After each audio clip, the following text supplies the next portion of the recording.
Now get comfortable and relax. I still feel a chill when I think about the first time I saw the old road inn. I remember standing in the gravel lot, looking at the weathered wooden sign that creaked in the wind. The main building looked solid but worn, with faded shutters and a low-pitched roof. It was late afternoon and the sun was dropping behind the hills, casting long shadows across the front porch. I carried my single duffel bag and stepped inside, unaware of what waited for me once darkness fell. I walked into a narrow lobby with a simple desk and a single lamp. The desk clerk was an older man with a stiff posture. He looked at me without much emotion. He didn't speak much beyond the usual check-in questions. He gave me a room key on a heavy metal ring and pointed me toward the stairs at the back of the lobby. I noticed the old wallpaper peeling at the corners, and the floor squeaked under my shoes. The air smelled stale, like old furniture and dust. I felt an itch at the back of my neck but shrugged it off. My room was on the second floor at the end of a short hallway. There were only 3 other doors in that hallway. It was quiet when I arrived, with no sounds of conversation or footsteps. The door to my room had a dull brass knob and a few scratches near the edges. I opened it and stepped inside. The room was cramped, with a single bed, a small wooden dresser, and a single window that looked out over the empty lot. There was an antique mirror next to the bed and a narrow closet on the left. The walls had the same peeling wallpaper I saw downstairs. I unpacked my duffel, pulled out a t-shirt, and changed. My plan was to rest for the night, then continue my trip the next morning. I wasn't in the mood to explore, but I went downstairs to see if there was any food or a vending machine. I found a small lounge area with old chairs and a table. There was a water dispenser and an ancient-looking soda machine. I grabbed a soda and returned to my room. On my way back, I noticed the air in the hallway felt colder than it had earlier. I shivered, but the temperature outside was dropping too, so I figured it was normal. That first night I fell asleep around 10. I woke up sometime after midnight to the sound of footsteps on the floor outside my door. They sounded light and slow, like someone pacing. At first I thought it was another guest, but the steps were too deliberate, too drawn out. I held my breath and listened. The steps moved closer, then paused right at my door. My heart pounded. I thought about calling out, but I kept quiet. I heard a faint whisper, but I couldn't make out any words. It was like breath passing through teeth, too soft and urgent to interpret. I finally got out of bed and walked to the door. My hands felt clammy, and my legs were tense. I opened the door quickly, but the hallway was empty. The only light came from a single overhead bulb near the stairwell. I looked both ways. Nothing. The footsteps were gone. I waited for a minute, scanning the area, but nobody appeared. I walked back inside, shut the door, and locked it. I stood there in the dark, listening for anything else. I only heard the faint hum of the inn's heating system. Eventually, I crawled back into bed, although it took me a while to calm down. The next morning, I got up and headed straight for the bathroom down the hall. After I showered, I returned to my room and noticed a thin crack in the wood of my door, near the base. The wood was splintered in a small area, like it had been struck with something. I leaned down, looking at it more closely. A subtle draft of cold air seeped through.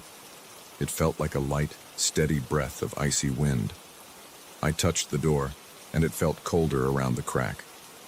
I ran my finger along the edge, and a few small splinters came loose. The damage looked new. I went downstairs for a quick breakfast. There was a small dining area with a couple of tables and a self-serve station with cereal and coffee. I grabbed a bowl of cereal, poured coffee into a styrofoam cup, and sat alone. I didn't see anyone else around except the same desk clerk, who was now wiping the counters. I wanted to ask if he'd heard anything during the night, but I got a bad feeling about bringing it up. He barely acknowledged me anyway. I finished my breakfast and walked outside to stretch my legs. The day was calm. I considered leaving right then, but something made me stay. I had some reason to rest before continuing my trip. I told myself it was just one more night. The afternoon passed uneventfully. I spent some time in the lounge area looking through old magazines, then took a walk around the property. The building was larger than I had realized, with a storage shed in the back and a gravel path leading to a few overgrown bushes. I didn't see any other cars around, so I assumed business was slow. That night I climbed the stairs with a sense of dread. I locked my door and even wedged a chair under the knob, not sure if it would do any good. The crack at the base of the door still let in a thin line of cold air, so I draped a towel over that spot. I turned off the lights, lay in bed, and stared at the ceiling. My mind kept replaying the sound of footsteps from the night before. Sleep came late. I woke up to the same sound, but it was louder this time. The pacing was more insistent, back and forth, right in front of my door. I froze under the blankets. My arms felt heavy and my heartbeat was so loud it throbbed in my ears. A sudden knock rattled the door. It wasn't a casual knock. It was sharp and angry. I sat up, sweat rolling down my face. Then silence. I waited. I looked around for my phone. I grabbed it from the nightstand and checked the time. 3:17 a.m. My throat felt dry, so I swallowed hard and tried to think. I didn't call anyone. I felt stupid for even considering the police, but part of me wanted to. I got out of bed and approached the door. My legs felt shaky and my stomach was tight with anxiety. I put my ear against the wood. I heard a faint whispering again. It sounded like someone breathing words that never formed. I felt the cold air coming through that tiny crack. It broke against my ankles like an icy draft. I wanted to fling the door open and confront whoever was there, but I couldn't bring myself to do it. A big part of me believed I might find nothing at all, just like the night before. Eventually, I backed away and returned to bed, but I stayed awake until dawn. The next morning, I noticed the crack in the door had grown longer. It went up about 6 inches from the base now, a jagged line in the wood. The area around it looked chipped, like something was pushing from the other side. I stood there, my heart racing, wondering if I was losing my mind. My hands trembled as I touched the crack. The cold air felt stronger, more constant, almost like a tiny breeze. I got dressed and went downstairs. I decided I had to say something. I approached the clerk, who was sitting on a stool behind the desk, flipping through a small book. "Hey, excuse," I said. "Is there a chance someone's been walking around at night?" I heard footsteps. Also, my door is damaged. He gave me a blank stare. He flipped the notebook shut. "No one else is staying on your floor," he said. "I haven't heard anything." He didn't even look curious. I pressed him further. "Well, there are these knocking sounds at night, and whispering. Are you sure nobody else is around?" He shrugged. "No one's complained before." I felt my anger rising. "Could you come up and take a look at the door?" He sighed. "I'll be up later. I'm busy right now." I walked away, frustrated. I wondered if he was hiding something. Maybe the place had a reputation for weird things and he preferred not to discuss it. I sat in the lounge again, but I couldn't focus on anything. I kept staring at the walls, thinking about the footsteps and that cracked door.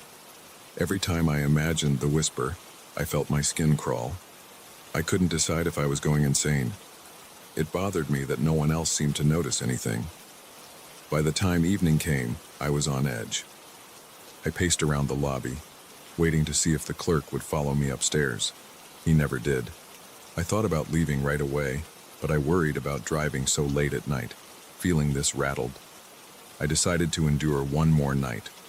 I went to my room, locked the door and pushed the dresser in front of it. I left the lights on. I was determined to stay awake and catch whoever was out there. Around midnight, the temperature dropped again, and I saw my breath when I exhaled. The room felt colder than before. The heater must have been struggling, or maybe something else was responsible. I sat on the edge of the bed, staring at the door. The towel and dresser were in place, but the cold air still seeped through. My teeth started chattering. I wrapped a blanket around me and waited. Sometime around 2 a.m., I heard footsteps again, slow and heavy, like boots on the floor. They stopped in front of my door, and I felt a wave of dread. My pulse pounded in my head. I stood up, gripping the blanket, and stepped closer. I heard the whisper again, right near the crack. It was a soft, constant hiss, rising and falling. I moved the dresser aside just enough to get a clear view of the crack. I leaned down. The cold was intense, like someone was blowing winter air directly at me. My stomach lurched and I almost lost my nerve. But I held still, listening. The whisper wasn't words, but it felt like it was trying to speak. Suddenly the door rattled as if someone yanked the knob. The hair on my arm stood up. I stumbled back and nearly tripped over the dresser. My heart hammered in my chest. The rattling stopped, and the footsteps retreated down the hallway. I heard them fade into silence. I waited a moment, then moved the dresser again and yanked the door open. The hallway light flickered slightly, but it stayed on. I stepped out, scanning left and right. No one was there. The air felt freezing and I noticed goosebumps on my arms. I walked up and down the hallway, checking the other doors. They looked locked and undisturbed. I even tried one door handle, but it wouldn't budge. My footsteps echoed on the wooden floor, but no other sounds accompanied me. After a minute, I went back to my room and shoved the dresser in place. I stayed up the rest of the night, flipping through channels on the old TV, but nothing took my mind off that whisper. I felt sweaty despite the cold. When morning came, I was exhausted. My eyes stung and I felt short-tempered. I stood in front of the door again, examining the crack. It was wider now, maybe an inch across at the widest point, and it branched out in two directions. I could see a sliver of the hallway through it if I leaned down. A wave of cold air hit my face. My breath caught in my throat. I had the urge to reach through the crack, but I stopped myself. Something about that gap made me feel vulnerable. It felt like something was on the other side watching me. I realized I'd been staring into that crack for too long. I packed my things, planning to check out and never return. I needed to get away from that inn. I carried my bag downstairs and slammed it on the front desk. The clerk was there, writing in his notebook again. I told him I was leaving.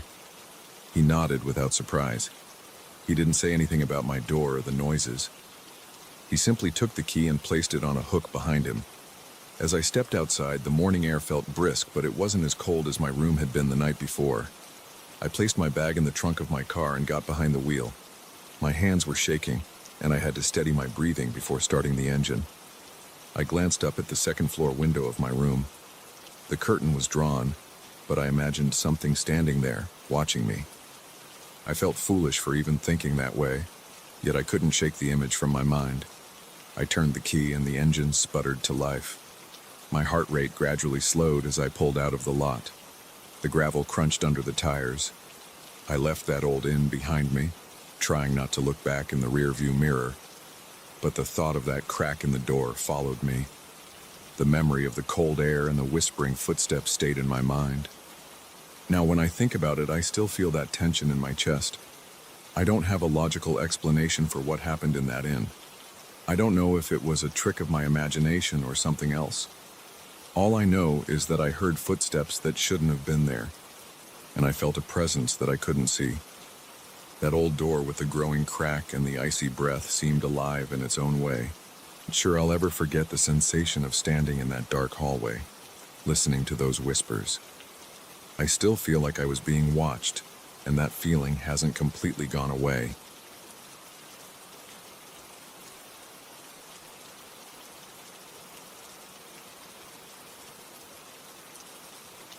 I never thought I'd regret renting a penthouse in the city. The location was perfect. The layout seemed modern, and the view of the skyline from the balcony took my breath away. But now, when I sit on my bed at night, I feel this heavy pressure in my chest.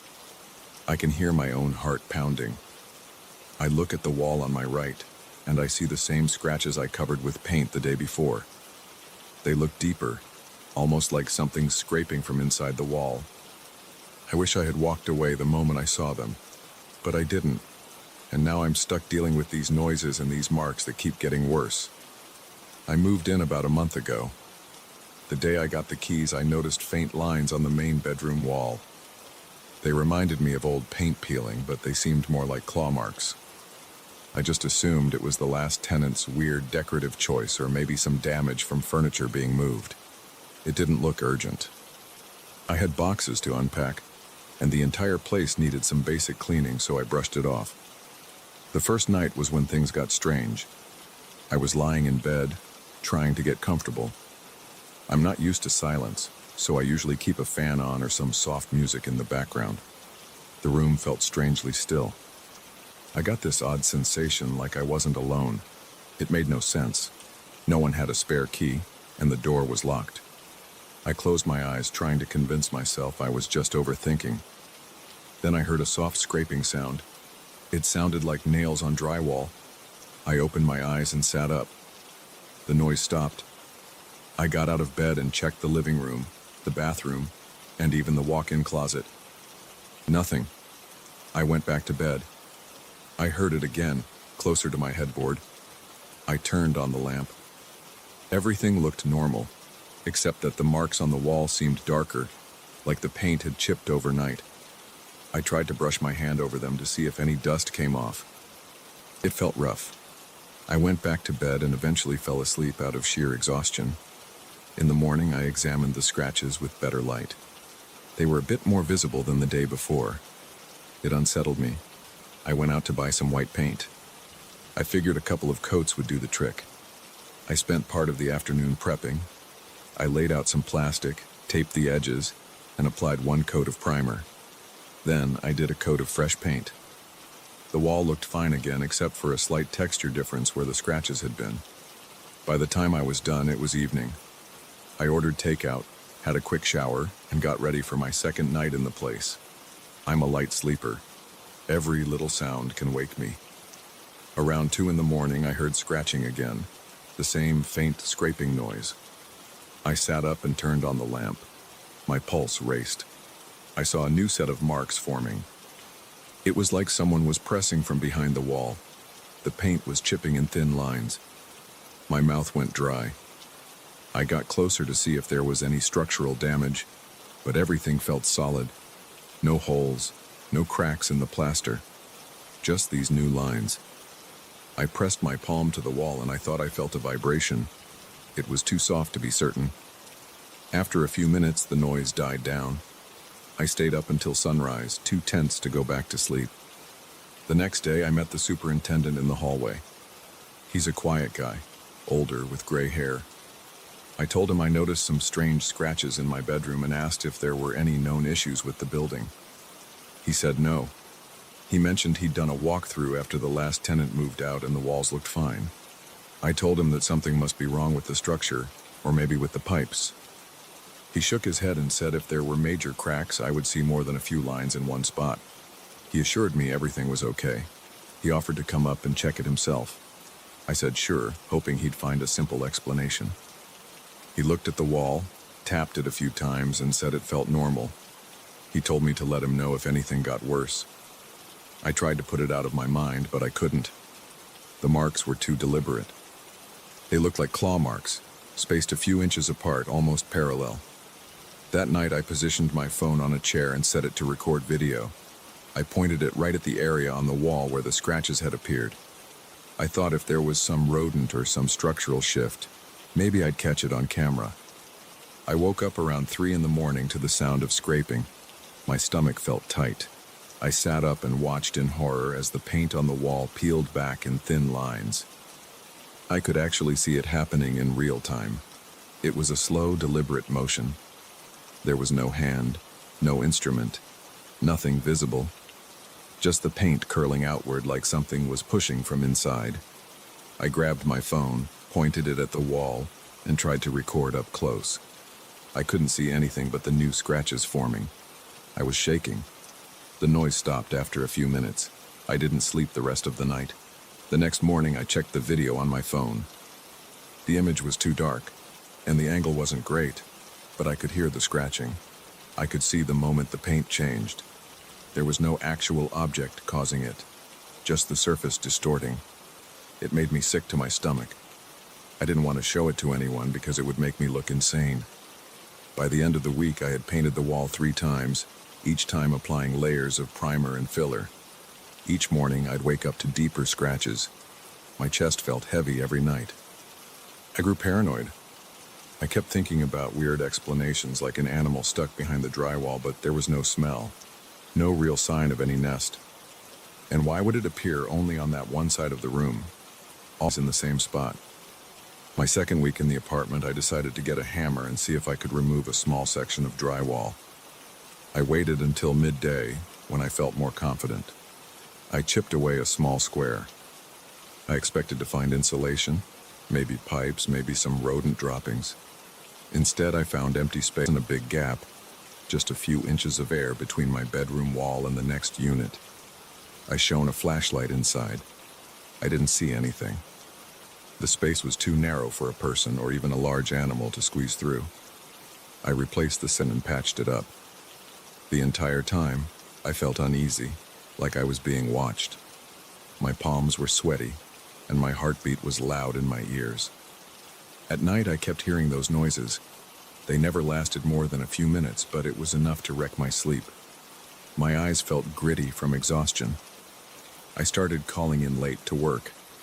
Some days I couldn't focus, drift off at my desk, replaying the image of that paint peeling in my mind. I considered moving out, but my lease locked me in for a year. I also worried about the cost of breaking the contract, and a part of me wanted an explanation. I kept telling myself there had to be a logical reason for this, even though I hadn't found one yet. One evening, after a particularly bad night, I decided to document everything in a notebook. I wrote the date, the time, and a short description of the scratches. I drew little sketches of how they changed each day. There was a pattern. Every night they grew in length by about an inch. Every night, the line looked fresher, like something had dragged sharp nails across the surface. The sound always started around 2 or 3 in the morning. It lasted anywhere from 1 to 5 minutes. Then silence. On the third week, I asked the superintendent to come by again. He brought a small flashlight and a moisture meter. He checked for leaks, dampness, or cracks. Everything showed normal readings. He even drilled a tiny hole in a different part of the wall to see if there was any hidden water damage. Nothing. I felt frustrated and embarrassed. He gave me a concerned look and suggested maybe I was dreaming. I told him I had video. He asked to see it. I showed him the grainy footage on my phone. The audio was clear. Scratch, scratch, scratch. The paint visibly changed, but it was hard to see the detail on that small screen. He looked at me like he didn't know what to say. He admitted it was weird, but he also said he'd never heard of anything like this happening in the building. He walked away, shaking his head. I started to feel trapped. I didn't want to spend another night in that bedroom. I tried sleeping on the living room couch, but I could still hear those noises through the walls. I turned on the TV to drown them out, but around 2 in the morning, I heard the same scraping. It was faint but unmistakable. I stood up, walked into the bedroom, and saw the paint curling again. A shiver ran through my entire body. I thought about leaving the apartment right then, maybe staying in a hotel. But it was the middle of the night and I was exhausted. I decided to confront it. I'm not sure what I expected to do, but I grabbed a screwdriver and started scratching at the marks. I muttered to myself that if something was inside the wall, I'd hear a reaction. I didn't hear anything. I pressed my ear to the wall. Nothing. Then, around 3, I heard the scariest sound so far. It was a low growl, or maybe a grunt, like something shifting behind the drywall. My heart pounded. I backed away from the wall. The sound stopped. Over the next few days, my nerves got worse. I felt jumpy all the time. I'd flinch at sudden movements or noises. My body felt tense, like I was ready to run at any moment. I drank coffee during the day to stay awake, which made me jittery. At night, I'd lie in bed telling myself not to freak out, but I always did. I set up more cameras, but the recordings showed the same thing. The paint shifting on its own, lines forming, and that awful scraping noise. I started to dread going home after work. I'd linger at the office or I'd stop at a cafe just to waste time. My apartment felt hostile. I didn't invite anyone over because I was embarrassed. I kept thinking if someone else saw it, they'd confirm I wasn't crazy, but I also felt protective of the situation, like I needed to solve it myself. I considered calling a contractor, but I didn't even know how to describe the problem. My walls scratched themselves at night. That sounded insane. One night I tried sleeping with headphones on. I put on loud music so I wouldn't hear the scratching. It didn't matter. Around 2:30 in the morning, I felt a vibration through the mattress frame. I pulled off my headphones and heard the scratching. I wanted to scream. I stood up, turned on every light in the apartment, and marched around the room, banging on the walls with my fists. I yelled, "Stop!" My throat felt raw after that. I was sweating, shaking, and breathing hard. The noises stopped for a few seconds, then started again, slow and steady, like a response. I had never felt so powerless in my life. After that, I rarely slept in my bed. Most nights, I'd doze off in the living room with the TV on, but the problem followed me. I started hearing scratching behind the living room walls. I looked for new marks, but they only appeared in the bedroom. Somehow, the noise carried through the rest of the apartment, like it was beckoning me back to that spot. My curiosity grew stronger. I had to know what was behind that wall. At the same time, I wanted to run. I had this constant debate in my head. Get out versus figure it out. In my 4th week there, the marks were halfway across the bedroom wall. They had expanded in all directions, forming a pattern of parallel lines.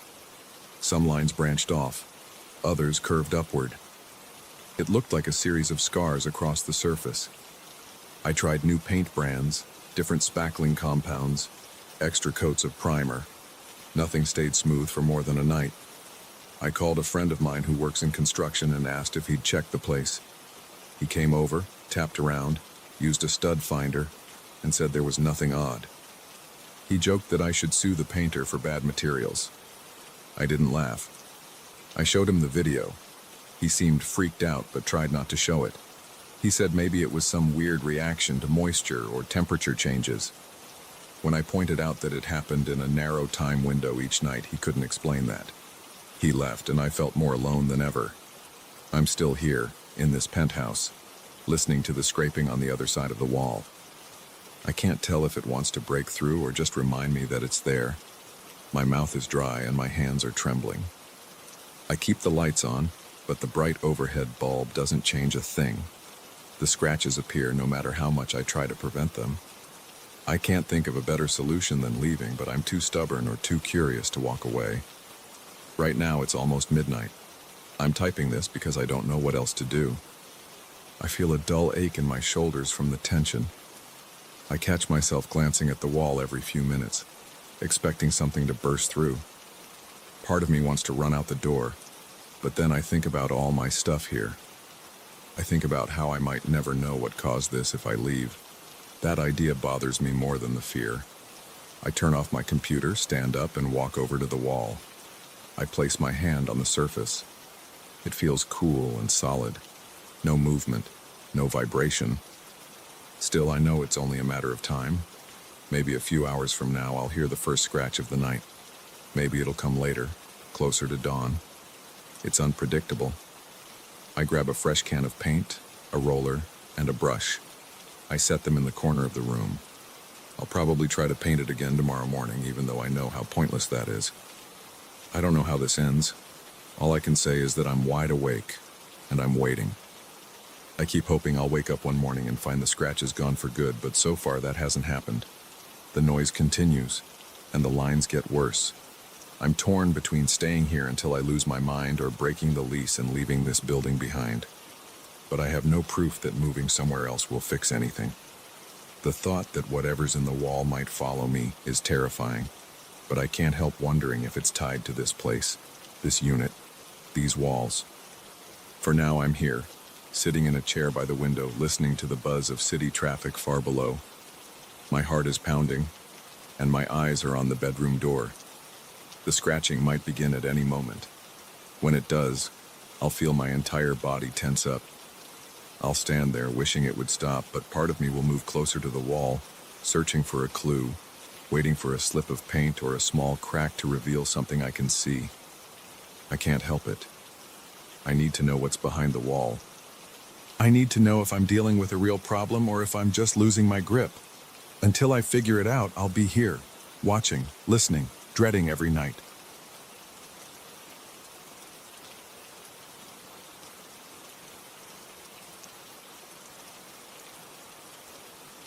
I never expected a hand-me-down camera to mess with my head. When I first held it, I felt a strange pull. It was my uncle's old analog camera, something he left behind in a box of dusty belongings. My uncle wasn't close to me. I'd only heard stories about him. People said he was quiet, always roaming around with his camera, taking photos of random things. I figured he was just another hobbyist who stuck with film even when everyone else moved on to digital. When I inherited his camera, I wasn't excited or curious at first. I just tossed it on a shelf. But a few days later, I looked at it again and got a weird feeling. It reminded me of simpler times, maybe the times my uncle enjoyed when he was alive. I decided to give it a try. That decision changed everything. I bought a few rolls of black and white film. I set the camera on my kitchen table. It had a metal body, scuffed edges, and a stiff shutter release. I tried winding it a few times to see if it would jam. It didn't. I liked that mechanical click. It felt solid, like something from a different era. I loaded a roll of film and took my first shots around the house. I snapped the old clock on the living room wall, my cat sleeping on the sofa, the dusty bookshelf. I didn't think much about composition. I just wanted to see if the camera still worked. A few days later, I went to a small local photography store that still developed film. The owner told me I could pick up the prints in a couple of hours. I walked around town while waiting. I had a coffee, glanced at the newspaper, and went back to the store. The owner handed me an envelope with the prints and the negatives. I thanked him and went home. I opened the envelope on my kitchen table. The first few photos were normal. The shot of the clock looked sharp. The cat was slightly out of focus, but still decent. But then I saw something strange in the corner of the shot of my bookshelf. It was a faint outline that looked like a hooded shape. I blinked, thinking it might be a smudge or a processing error. I stared at it for a long time. It wasn't a stain. It had distinct edges. It looked like a figure, floating near the ceiling, almost lost in the shadows. My heart thumped in my chest. I touched the print with my fingertip. The shape was so faint that I wondered if it was just a trick of the light. I flipped to the next print. It was a photo of my bathroom door. I had taken it while testing the camera's settings. The same figure, slightly more defined, stood in the far left corner of the frame. I saw a hood. It was pointed at the top and the inside was dark, with no face visible. My palms got sweaty. I checked the rest of the prints. Every single one had this shape. Sometimes it was near the edge, sometimes in the background, but it was always there, like it was watching me. I felt a chill along my spine. I rubbed my arms and stared at the prints for a long time. I told myself it had to be some defect in the lens or a weird reflection, but I couldn't shake the unease in my stomach. I decided to test the camera again, but this time outside. I waited until the next morning, then walked around my neighborhood, snapping pictures of parked cars, the sidewalk, a street sign, anything that wasn't too interesting. I wanted to see if that shape appeared again. The day was bright, so I figured any odd reflection or lens flare would be obvious. I finished the roll and brought it to the same shop. When I got the second set of prints, my heart pounded before I even opened the envelope. I pulled out the photos and spread them on my kitchen table. The figure was there. In some shots, it looked stronger, like it was a solid presence in the background. In one photo, it hovered above a trash can on the corner of the street. I hadn't seen anything at the time. Nobody on the street seemed to react to it. People walked by in the shot, but they didn't look at it or point. It was invisible to everyone, except the camera. I felt my breathing get shallow. My fingertips felt cold. I flicked through the prints, trying to find an explanation. I checked the negatives, but there was no sign of scratches or marks that would cause this. It looked like a real object captured in the frame. My gut tightened, and I started to sweat. I remembered an old story my mother once told me about my uncle. She said he used to get up at odd hours of the night to photograph empty roads or abandoned buildings. She said he once claimed he saw something following him. I always dismissed it as rumor, but now my head swam with questions. I decided to keep this to myself. I didn't want to sound crazy, but I also felt drawn to keep photographing. I wanted to see if the figure would show up again, maybe reveal some pattern or clue, so I bought more rolls of film. I started carrying the camera with me everywhere. I took pictures of my apartment, the laundry room in the basement, the hallway outside my door, the parking lot behind my building. It always appeared. Every time it was in a different spot. Sometimes it was small, barely visible. Other times it looked closer and more detailed. The camera seemed to be showing me something I couldn't see with my own eyes. That thought made my muscles tense up. I found myself checking over my shoulder, as if I expected to see it in real life. But I never did. I only saw it in the prints. It became an obsession. I set up a tiny dark room in my bathroom. I hung blackout curtains, got some basic chemicals, and started developing film on my own. I wanted to see each shot as soon as possible.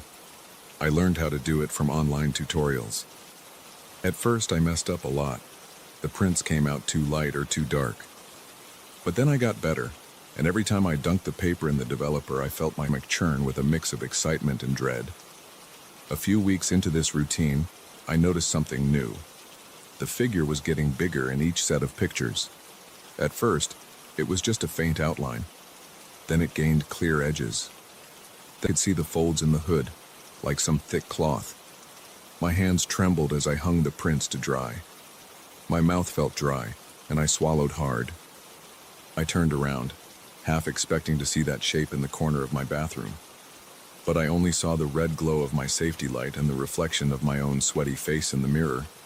I tried to stop taking photos. I told myself this was too weird, that I should just put the camera away, but I couldn't resist. Part of me needed to keep going. I started losing sleep. I lay in bed at night with the camera on my nightstand, my mind racing with questions. I wanted to figure out if this thing was some glitch or if it was something else.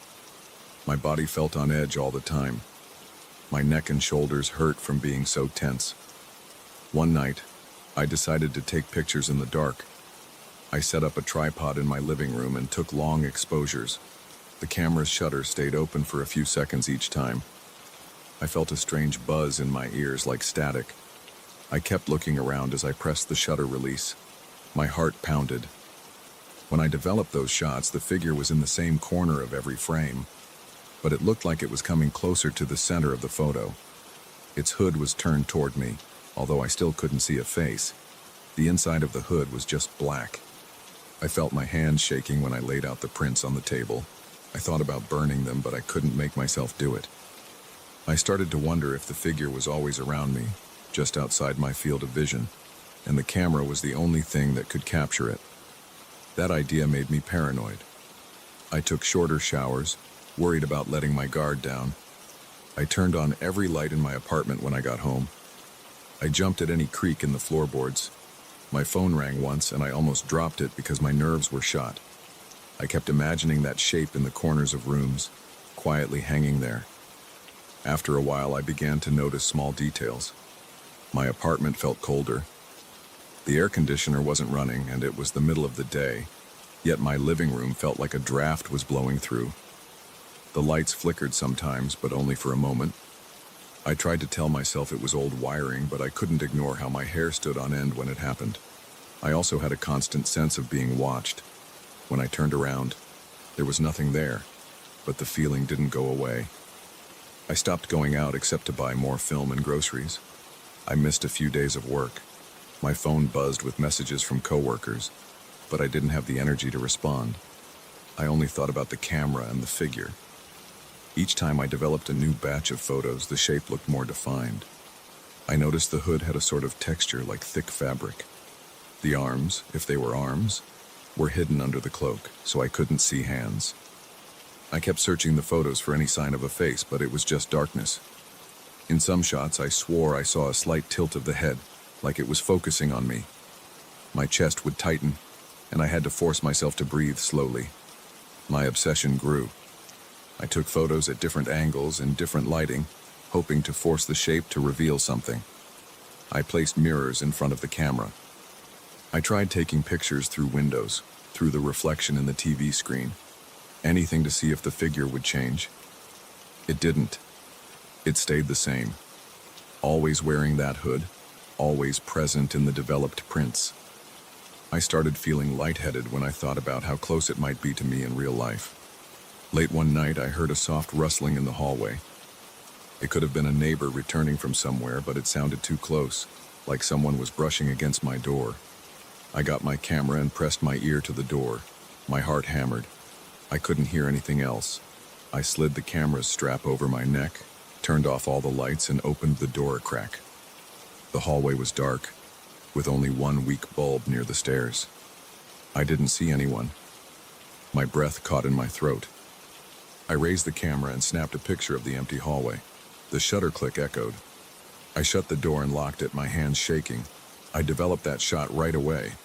My head felt hot, and my hands were clammy. I went through the process of loading the film onto the reel, mixing the chemicals, agitating the tank. My mouth felt dry, and I had to keep swallowing. Then I took out the negatives under the red light and laid them out. I printed the hallway photo. When I put the paper into the developer tray, I watched the image materialize. My stomach clenched. The figure was there, hovering right in front of my door. It was closer than ever, maybe just a few inches away from the lens. The hood faced the camera. I could see a hint of texture inside that dark opening, like a swirl of shadows. My throat tightened, and I broke into a cold sweat. I started to feel sick. My vision blurred for a moment, and I had to steady myself on the counter. My instincts told me to throw the camera away, get rid of all the prints, and leave my apartment. But I couldn't do it. Something locked me in place. My mind buzzed with the question of what would happen if I confronted the figure in person. Would it appear if I looked hard enough without the camera? Or did it only live on film? I spent the next day pacing around my apartment. I kept glancing at the camera on my table. My heartbeat was fast, and my chest felt tight. The curtains were closed, and the only light in the room was from a small desk lamp. I wanted to take more pictures, but I also feared what I'd see. Every few minutes, I ran a hand through my hair and exhaled, trying to calm down. I couldn't focus on anything else. I hadn't eaten a proper meal in days. Finally, I decided to take one last set of photos inside my apartment.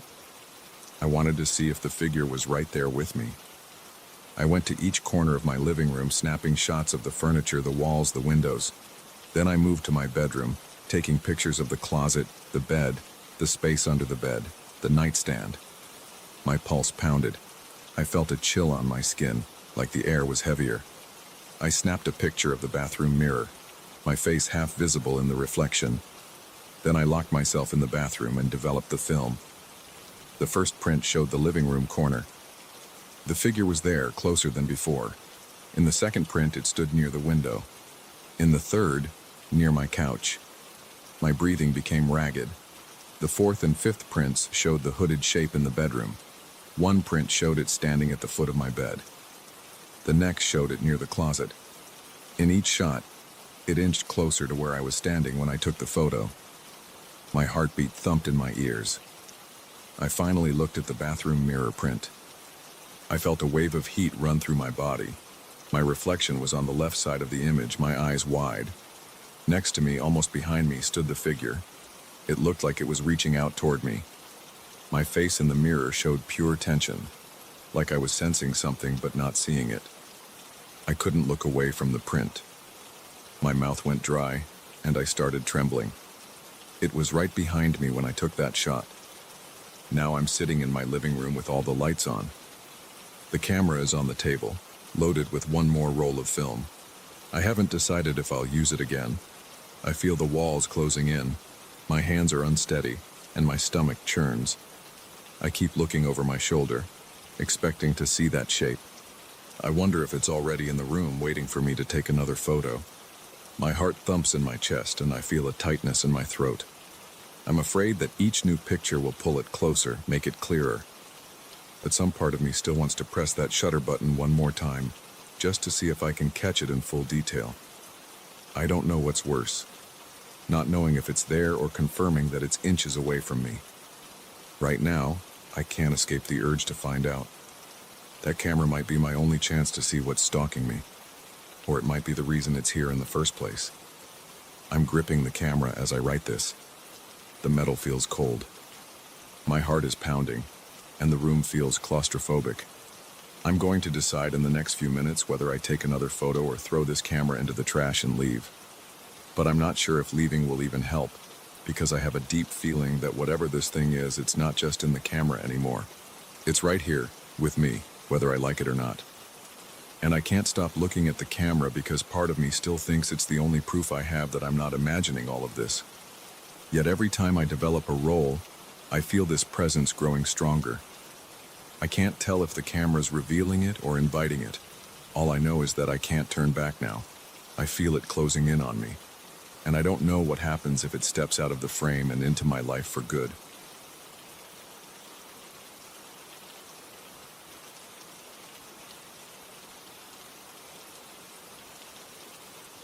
I moved into this house because the rent was cheap. The day I signed the lease, I felt a slight unease, but I figured it was just nerves about living on my own for the first time. I remember standing in the empty living room, looking at the bare walls, feeling an odd quiet. The real estate agent had told me there were no problems with the electrical system. The place looked clean, and nothing seemed off during the daytime. I wish I had known that every night at exactly the same time all the lights would go out. I wish I had known about the voice that hides in the darkness. I wouldn't have moved in if I had known. I noticed the first power outage on the third night. It happened around 2 a.m. I had been in bed, trying to sleep, but the house felt too silent. I was staring at the ceiling, half expecting something to happen, even though I had no real reason to feel that way. Then the lights in the hallway went out. My digital clock on the nightstand went blank. My ceiling fan stopped spinning. Every source of light vanished at once. I felt my stomach tighten. I sat up in bed, blinked, and listened. At first I heard nothing. Then a single soft sound. It wasn't a dripping faucet or the rustle of a neighbor's steps. It sounded like a whisper, but I couldn't make out any words. I stayed still for maybe 30 seconds. My chest felt heavy. My breathing got faster. I told myself to calm down, that it was just a power outage. I tried to get out of bed to find the flashlight I kept in the kitchen drawer. I put my feet on the floor and stood up carefully, holding my arms out in front of me in the darkness. I couldn't see a thing. My pulse pounded in my ears. I felt like the air around me had turned thick and cold. That was when I heard the voice again. It was a single word, maybe my name, but it was so faint I couldn't be sure. It sounded like it came from the far corner of my bedroom, then shifted to the opposite side. I whipped my head around, but I saw only darkness. My mouth went dry. I made my way to the bedroom door by feeling along the wall. My hand kept shaking. I took slow steps, listening for any movement. I heard nothing except my own breathing. Then I heard the voice call my name, clearly this time. It was a hoarse whisper, low and broken, like somebody trying to speak without using their vocal cords. It said, "Daniel." It sounded like it came from behind me, near the closet. I froze. I didn't know if I should run outside or keep going for the flashlight. My heart beat so loud I could feel it in my temples. I forced myself to move. When I reached the hallway, I noticed the entire house was blacked out. No clock lights, no standby lights on the TV or microwave. Not even the faint glow from the street lamp outside. It was like all electricity to the house had been severed. I stumbled into the living room. My hands ran over the sofa, the coffee table, and finally the kitchen counter. I yanked open the drawer and grabbed the flashlight. I flicked it on, relieved to see a bright beam. I pointed it around the kitchen. No one was there. I swung the beam toward the hallway and bedroom. I took a few steps back in that direction. My fingers trembled around the flashlight. My legs felt weak. Then I heard that voice again, but it was just a low mumble this time, like nonsense sounds. I couldn't tell if it was speaking a language or just making noise. It seemed to come from everywhere. It echoed off the walls as if the house was hollow. I called out, "Who's there?" My voice sounded shaky. There was no answer. The mumbling stopped. Then, as suddenly as it had gone out, the power came back. The lights flicked on, the refrigerator hummed, and I could see everything clearly. The clock on the stove flashed 12Y, like it had reset. The bedroom light was on, revealing an empty space. Nothing. By day, the power worked fine. I had no problems with appliances, no flickering lights. Everything was normal. But once the clock neared 2 a.m., I'd feel my muscles tighten and my hands go clammy. I tried calling an electrician. He came by in the afternoon, tested the outlets, looked at the breaker box, and said everything was in good shape. He told me I might have a loose connection somewhere, but he couldn't find it. He left, and I hoped maybe his inspection had fixed something by accident. It didn't. That night, the lights cut out as usual. The voice murmured near my bedroom door. I tried to record it on my phone, but all I got was static. I ended up with an audio file that sounded like a faint hiss and a few weird clicks. Nothing I could show someone as proof. The anxiety started to affect my daily life. I couldn't focus at work. I snapped at people during simple conversations. Every night I dreaded going home. I drank too much coffee during the day just to stay awake. I started looking at hotel rates, thinking maybe I should just leave for a while. But the thought of paying for a hotel every night seemed impossible.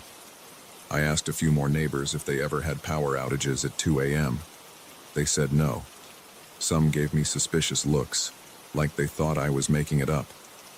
Others seemed polite, but they obviously had no idea what I was going through. One neighbor suggested I try installing a backup generator.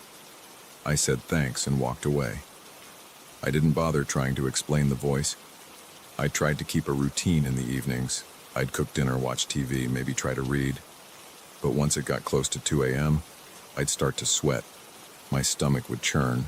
My legs would feel weak. Some nights I'd pace back and forth in the living room, waiting for the inevitable. Other nights I'd try to keep myself busy, but I'd constantly glance at the clock. I'd count the minutes until the lights died. It was torture. When the outage finally happened, I'd freeze and listen, waiting for the voice. It always came. Sometimes it said my name in a raspy tone. Other times it made strange babbling noises. Once it sounded like it was right behind me, near my ear. Another time it felt like it was coming from the ceiling. No matter how I turned or where I pointed my flashlight, I never saw a shape or a form. The voice was just there, disembodied, filling the space around me. My nights blurred together. I stopped sleeping more than an hour or two at a time. I'd drink water to calm myself, but my hands would shake so badly I'd spill it. My appetite vanished. I woke up in the mornings feeling drained, as if I'd been running all night. I kept telling myself I'd figure out the cause or I'd leave, but I didn't leave. I told myself I wouldn't let this thing win. My mind felt split between fear and anger. During the day, I'd gather some courage and plan ways to prove to myself there was a logical explanation. But as soon as it got dark, all that courage disappeared. One night, after about 3 weeks, I snapped. I was too tired to keep dealing with the same routine. I grabbed a folding chair from the garage and set it up in the middle of the living room. I placed flashlights on the coffee table. I set my phone to record audio. I sat down at 1:50 a.m. and waited. I stared at the clock. My palms were sweating so much I had to wipe them on my pants. My legs shook. When 2 a.m. arrived, the power cut. The living room lamp died, and everything went black. My phone still glowed faintly as it recorded. I switched on a flashlight, aiming it straight ahead. I spoke into the darkness loud and clear. "I'm here. I'm not going anywhere. If you have something to say, say it." My throat felt tight as I forced the words out. My body tensed, ready for whatever might happen. The voice started as a slow murmur from the corner behind me. I turned the flashlight, but saw only the blank wall. Then I heard it again. "Daniel," it said, slow and drawn out. I pointed the light toward the hallway, but no one was there. My heartbeat felt erratic. My mouth was so dry I could barely swallow. "Why are you here?" I asked, my voice shaking. It didn't answer with words. Instead, it let out a series of hisses and garbled sounds. They rose in volume, surrounding me. I pointed the flashlight in every direction, but there was nothing. My shoulders were locked. My muscles started to ache. A chill spread across my neck as if something cold was breathing on me. I stayed in that chair, refusing to move. After maybe 2 minutes, the voice quieted. The darkness felt heavy. Then the power flicked back on. The sudden brightness made me wince. The clock read 2:03 a.m. I stood up, my legs trembling, and I looked at my phone. I stopped the recording. When I played it back, I heard only static, clicks, and faint pops of noise. No clear voice. No proof. I felt my stomach lurch. My anger flared. I tossed the phone onto the couch in frustration. I felt helpless. After that night, I started considering moving out. The lease had a penalty for early termination, but I didn't care. I needed sleep. I needed peace. Yet part of me wanted to find out what caused this. I called the real estate agent, demanding answers. She claimed she knew nothing. She said the house had a clean history. She advised me to call an electrician again or check with the utility company. I said I would, but my gut told me I'd just get the same empty answers. I talked to a friend, trying to get him to spend the night at my place to witness the outage. He said he'd come over on a weekend, but when the weekend arrived, he canceled, claiming he had an emergency. I wondered if he sensed how nervous I was and got spooked. I spent that weekend alone, dealing with the nightly routine. The voice sounded more aggressive, like it was louder. My hands wouldn't stop shaking even during the day. One evening, I caught a reflection of myself in the mirror. My eyes had dark circles. My face looked pale. I realized I was falling apart. I went online and searched for any stories about odd power outages. I found nothing that matched my exact situation. I tried searching for strange voices in the dark, but most sites looked like people's ghost stories or random rumors. None of it helped. I felt more isolated than ever. It's been a month of these nightly visits now. My decision is almost made. My stuff is half packed. I have boxes in the living room. I called the landlord and said I was leaving. I don't care about the penalty. I'm done. The nights have become too long. The moment 1:59 a.m. hits, I can't control the tremors in my hands. I can't slow my racing heart. The voice always comes, and it always says my name or mutters nonsense. I can't see any source. There's nothing physical I can fight or confront. I don't know why it targets me, and I have no proof to show anyone. All I have is this sick feeling in my gut every night and a mind that won't settle down. I haven't slept more than 3 hours in a row since the first outage. My chest feels tight. My legs feel weak. My mind jumps at every little noise, even during daylight. I don't know if there's a reasonable explanation. I don't know if it's something supernatural. I just know I can't take it anymore. I'm planning to leave tomorrow. I'll crash on a friend's couch until I find a new place. I'll never look back. I'm done trying to solve it. I want a decent night's sleep. I want to stop looking at the clock. I want to stop hearing my name whispered in the dark. Right now it's 1:50 a.m. I'm sitting on the living room floor, typing this out on my laptop with the battery at full charge, just in case. The lights are still on, but I know they won't stay that way. It's almost time. My stomach is already in knots. My knees feel shaky. My throat is dry. Every inch of my body is tense. I'm not going to wait in silence. I'm leaving as soon as the power comes back. I don't care if it's the middle of the night. I'll grab my suitcase and my car keys and I'll go. I can't live like this anymore. I'm glancing at the clock. 1:59 a.m. I looked again and checked the mirror. It was still intact, but now the cracks seemed to have doubled. My reflection appeared distorted in certain spots. I felt a momentary chill when I saw my own face split by one of the lines. I moved closer, trying to see if the cracks were on the outer surface or deeper in the glass. I couldn't tell. They felt smooth to the touch, but they were definitely there. Over the next couple of days, I kept an eye on it. Each day, new cracks showed up. They were hair-thin and spread in every direction. The mirror still reflected my shape, but it looked more and more warped. At that point, I was getting annoyed. I considered taking it back to the shop and demanding a refund. However, something about the frame was still fascinating to me. I felt drawn to it. It was like a silent challenge. I thought maybe I could pay someone to restore the glass. Late one night, I got up to get a glass of water. On my way back from the kitchen, the hallway was dark except for a soft glow from a streetlight outside. I passed the mirror and glanced at it out of habit. My breath caught in my throat. I saw my reflection, but behind me, there was another shape. A face. It was pale and still. I froze in place. My pulse pounded in my ears. I stared into the mirror, trying to make sense of what I was seeing. After a few seconds, I forced myself to turn around and look behind me. There was nobody there. My hallway was empty. I switched on the light, my hand shaking. When I looked back at the mirror, the face was gone. I felt my hands start to sweat. I told myself I must have been half asleep, and I tried to brush it off. But I wasn't able to forget that face, and I barely slept for the rest of the night. The next day, I pretended everything was normal. I went to work and tried to focus on my tasks. But that strange image kept popping into my mind. By the time I got home, it was already dark. I paused in front of the mirror again, this time with the lights on. Nothing looked unusual in the reflection. I stood there a good while, waiting to see if something would appear. It didn't. I felt silly, like I was scaring myself on purpose. So I took a shower, ate a sandwich, and tried to unwind. Eventually, I turned off most of the lights and got ready to sleep. Around midnight, I felt a pull toward the hallway. My heart was already beating faster. I knew I didn't want to see anything, but I couldn't resist. So I went there, no lights on, letting the faint street lamp glow spill in through the window. I forced my eyes to focus on my reflection.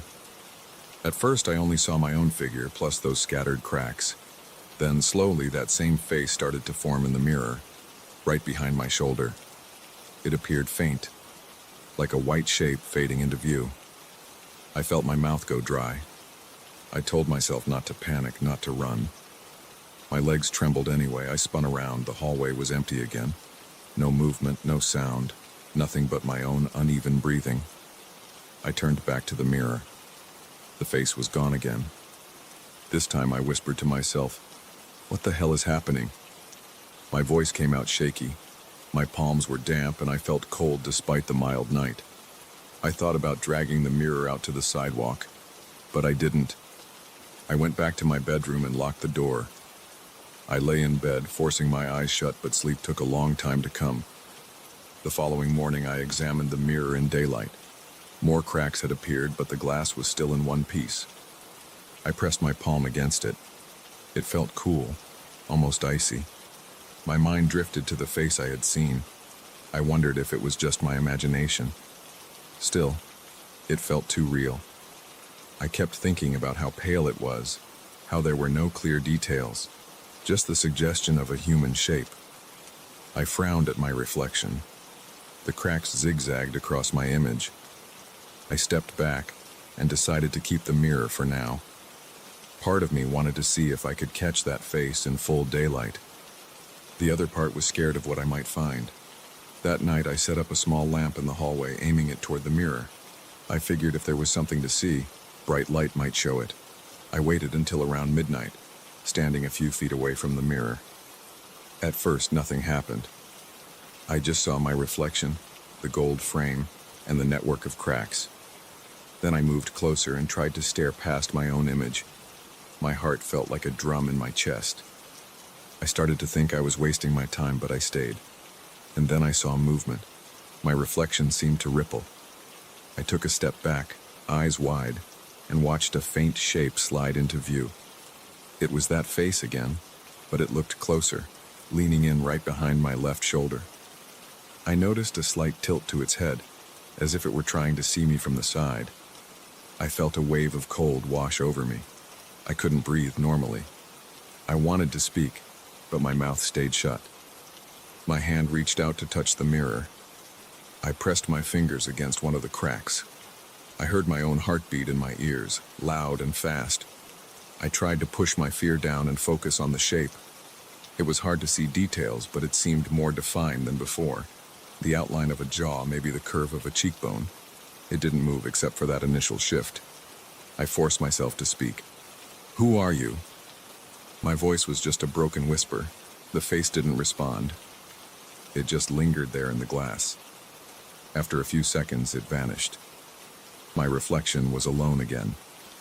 I stumbled back, switched off the lamp, and hurried to my bedroom. My hands were shaking so much I could barely twist the doorknob. Once inside, I locked the door and leaned against it, feeling my chest tighten. I knew I wasn't imagining this. Over the next few nights, the same pattern repeated. Whenever I dared to look in the mirror in low light, the face appeared. Each time it seemed a little closer, like it was edging forward behind me. Every time I turned around to check the hallway, there was nobody there. The rest of my house felt normal, except for the cold dread I felt whenever I got near that mirror. During the day, I thought about throwing it out. I'd even drag it to the front door, but then I'd stop. I had this nagging feeling I needed to figure out what it was. Maybe I thought there was a rational explanation, though that logic was falling apart with each encounter. One afternoon, I took a magnifying glass to the mirror, looking at each crack. They didn't look random anymore. They formed branching lines from one central point near the top. I had a sudden thought that maybe they weren't cracks in the usual sense. They looked more like fractures that never fully broke. I touched them again. The glass felt smooth. No jagged edges, no chips. Just an intricate web of lines. It was unsettling, but I couldn't break away from examining it. That night, I tried something new. I put a chair in front of the mirror, turned off all the lights except a small night light, and sat facing it. I told myself I'd watch the mirror for as long as it took to see the face again. I sat there, hands on my knees, trying to keep my breathing steady. After about 20 minutes, my eyes felt tired, and my neck got stiff. I almost gave up. Then I saw the faint outline drifting into place. It emerged slowly, like it was stepping out of a shadow. My stomach twisted. The face hovered inches behind my reflection's shoulder. I gritted my teeth and resisted the urge to turn around. I leaned forward. I saw the shape shift a bit, as though it was turning its head to look at me. My heart hammered, and my mouth felt dry. I noticed my reflection's expression was tense, eyes wide, lips slightly parted. I looked terrified. The face in the mirror just hung there. It looked at me or through me, I couldn't tell. I raised my hand slowly, lifting it toward the mirror's surface. My reflection copied me. The shape in the mirror seemed to lean even closer. I felt the hairs on the back of my neck rise and my stomach clenched. My fingertips touched the glass and I felt a sudden chill shoot through my arm. I jerked back, breathing hard. My head throbbed and my chest felt tight. I moved my hand around, trying to shake off the cold sensation. When I looked up at the mirror, the face was gone. My reflection showed only me, sweaty and wide-eyed. I turned on the hallway light and stood up. My legs were weak, and my arms tingled. The mirror's cracks glimmered under the bright light, but there was no sign of anything else. I shut the light off again, expecting the face might return. But it didn't. I felt an ache in my neck from tension. I ended up pacing the house for a while, unable to calm down. That evening was a turning point. After that, every time I caught sight of my reflection in low light, I noticed that face was inches from me, like it was waiting. There were times I felt I should just take the mirror outside and smash it, but each time I approached it, a sense of dread locked me up. It wasn't a typical fear, either. It felt like if I destroyed the mirror, I'd open a door I couldn't close. I hated that feeling, but it kept me stuck. I tried ignoring it. I tried leaving the lights on all night. But eventually, I'd wake up and wander over, staring at the mirror in the dark, waiting to see that shape again. My body reacted with a rush of heat, a knot in my stomach and a tense ache in my shoulders. My breath would catch in my throat.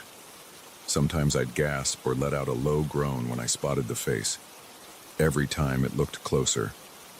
One night I swore I saw its eyes, dark, sunken hollows. My skin crawled at the memory. Finally, I made a decision. I had to learn where this mirror came from. Maybe the antique shop owner could explain. So on a Saturday morning, I packed the mirror in my car and drove back to that shop. The owner was there sipping coffee. I told him the mirror had developed cracks. He just gave me a blank look and said he didn't remember me buying it. That made no sense. I asked him about the mirror's origin, but he insisted he didn't keep detailed records. He offered me a refund, but that didn't help with my questions. I tried to press him. He said he didn't recognize the mirror. Then he handed me the cash and told me I could leave the mirror with him if I wanted. Something in my gut told me not to. I picked it up and left, ignoring his confused stare. Back home, I leaned the mirror against the living room wall. I was tired of keeping it in the bedroom area. I stayed up that night on the couch staring at it, half expecting that pale face to pop up even in the living room lights. But nothing happened. Around 2 a.m, I turned the lights off except for a small lamp, then turned toward the mirror.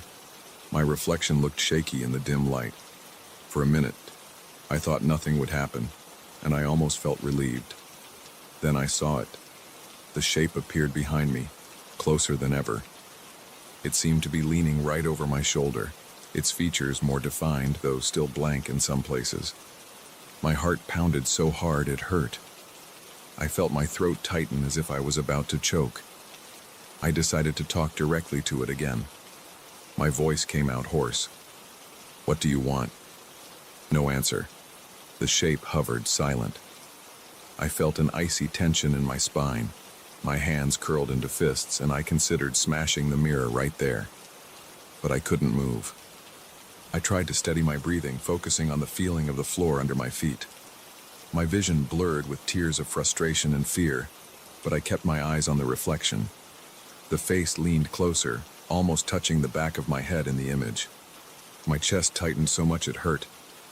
At that moment, I felt the raw edge of my own fear. I backed away, arms shaking. I left the mirror there and went to my bedroom, slamming the door. I didn't sleep well. My mind kept picturing that face creeping up behind me in every reflective surface I passed. I avoided mirrors at work, the rearview mirror in my car, even the glass of store windows. That's where I am now, uncertain and exhausted. The mirror still stands in my living room. The cracks haven't gone away. They look darker now, and the shape appears every night. I can't tell if it's trying to reach me or just follow me, but I feel its presence whenever I shut my eyes. My gut twists every time I think about dumping it, yet I can't stand the idea of letting it stay. Part of me still wants an explanation. Another part of me just wants this horror to end. I haven't decided if I'll destroy it or drag it back to that shop. I haven't decided if I'll try to confront whatever's in there. All I know is that face keeps getting closer, and I feel a chill run through my body every time I see it. I'm stuck here living with this mirror, not sure what it means or how it started, but I can't let it go, and I can't bring myself to keep it. I stand in front of it every night, waiting for the face, knowing it'll come. And it does. And each time I feel my whole body lock up, my heart pound, and my breathing catch. That's my life now, watching a face that isn't mine appear behind my reflection and trying to figure out how to end this for good.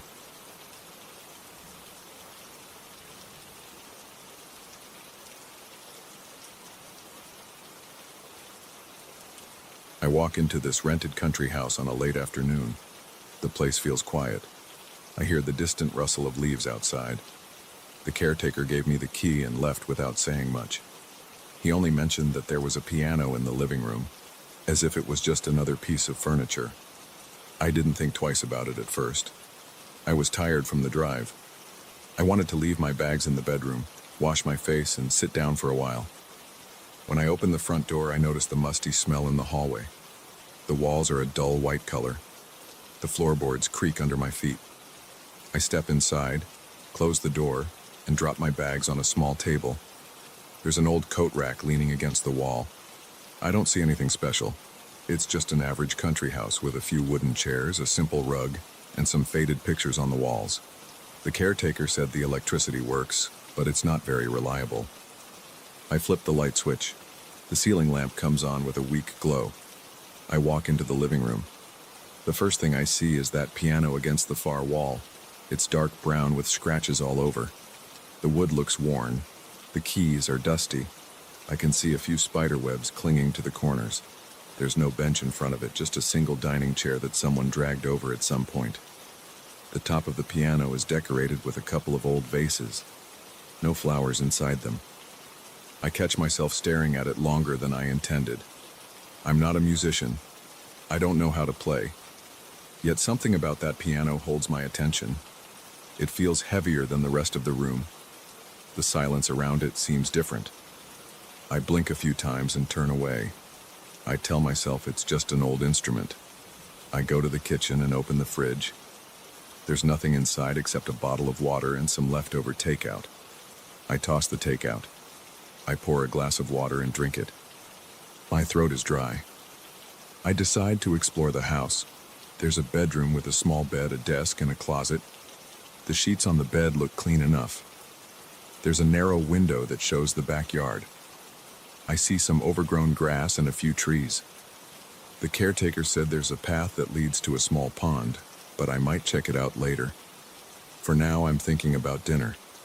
I realize I should have bought some groceries on my way here. I guess I'll make do with whatever I have in my car for the night. As the sun sets, I switch on the living room lamp.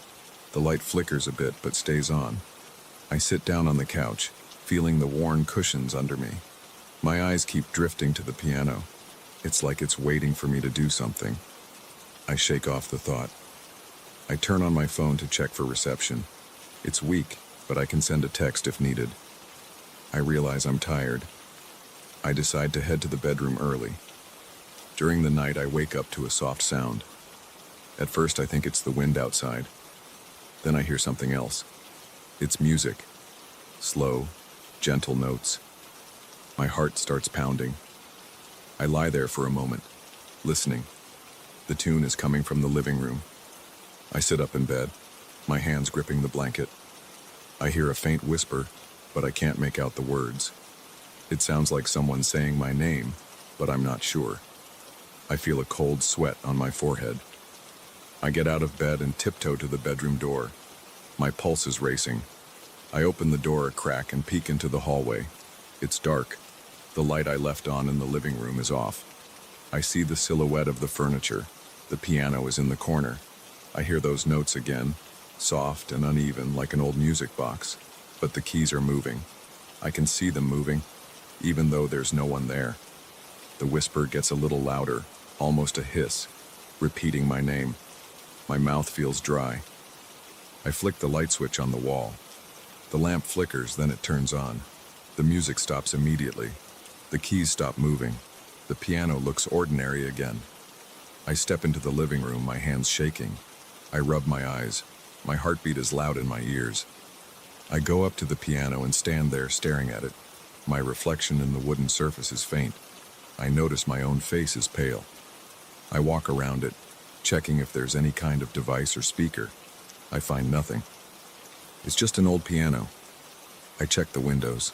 They're locked. No sign of anyone around. I swallow hard. I tell myself I must be tired or imagining things. I go back to bed but can't sleep. My mind races. Every time I close my eyes, I think I hear that melody again. I toss and turn until morning. When I finally get out of bed, my head hurts. I splash cold water on my face. My reflection in the bathroom mirror shows dark circles under my eyes. I wonder if I should just leave this place. But I paid for a week, and part of me refuses to believe in anything supernatural. Yet I can't ignore what I saw. I decide to spend the day outside, away from the piano. I go for a walk in the backyard. The sun is warm on my skin. The grass is tall and scratches against my ankles. I follow the path to the pond. The water looks green. I sit on a flat rock by the edge and throw a few pebbles. The splashes echo. I try to calm down. I breathe slowly. I think about calling the caretaker, but I don't know what I'd tell him. Hey, your piano is playing by itself. That sounds ridiculous. After a while, I head back to the house. I open the door slowly. Everything is still quiet. I look at the piano and feel a slight pull in my chest. I don't like this feeling. It's like I want to get closer, but I'm afraid. I make myself walk into the kitchen. I rummage around for something to eat. I find some cans of beans and a box of crackers. I open them and eat standing at the counter. I keep one ear out for any sound from the living room. Nothing. The quiet makes me uneasy. I wish there was some noise, maybe a radio or a TV. There isn't. Just the faint hum of the fridge. In the afternoon, I sit on the couch again. I watch the piano from across the room. I notice details now. The scratches on the lid form strange patterns. The keys have yellow stains. One of them is chipped at the corner. It's an ugly piano, honestly, but I feel drawn to it. My hands sweat just from looking at it. I don't dare to touch it, though. My stomach is tight. I keep swallowing, as if I have a lump in my throat. When evening comes, I think about leaving. Maybe I can drive to a motel in the nearest town. I step outside to check my car. The tires look fine. The engine starts. But for some reason, I feel like I can't leave yet. It's not a logical reason. I just feel a pressure in my chest when I think about going. I turn off the car and go back inside. I tell myself I'll stay one more night and then decide. That night, I barely eat. I sit at the small dining table, chewing on bread and cheese. The single light bulb over my head flickers sometimes. The house is too quiet. I think I hear faint notes again, but it might be my imagination. Around 9, I stand up and look at the piano. My heart beats faster. I walk toward it, my legs shaking a bit. I sit on the dining chair right in front of the keyboard. I stare at the keys. I move my hands above them, but I don't press anything. My palms are sweaty. Suddenly, I feel a slight vibration under my fingertips.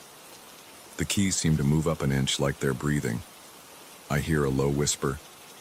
It's my name. My heart thuds. My throat feels tight.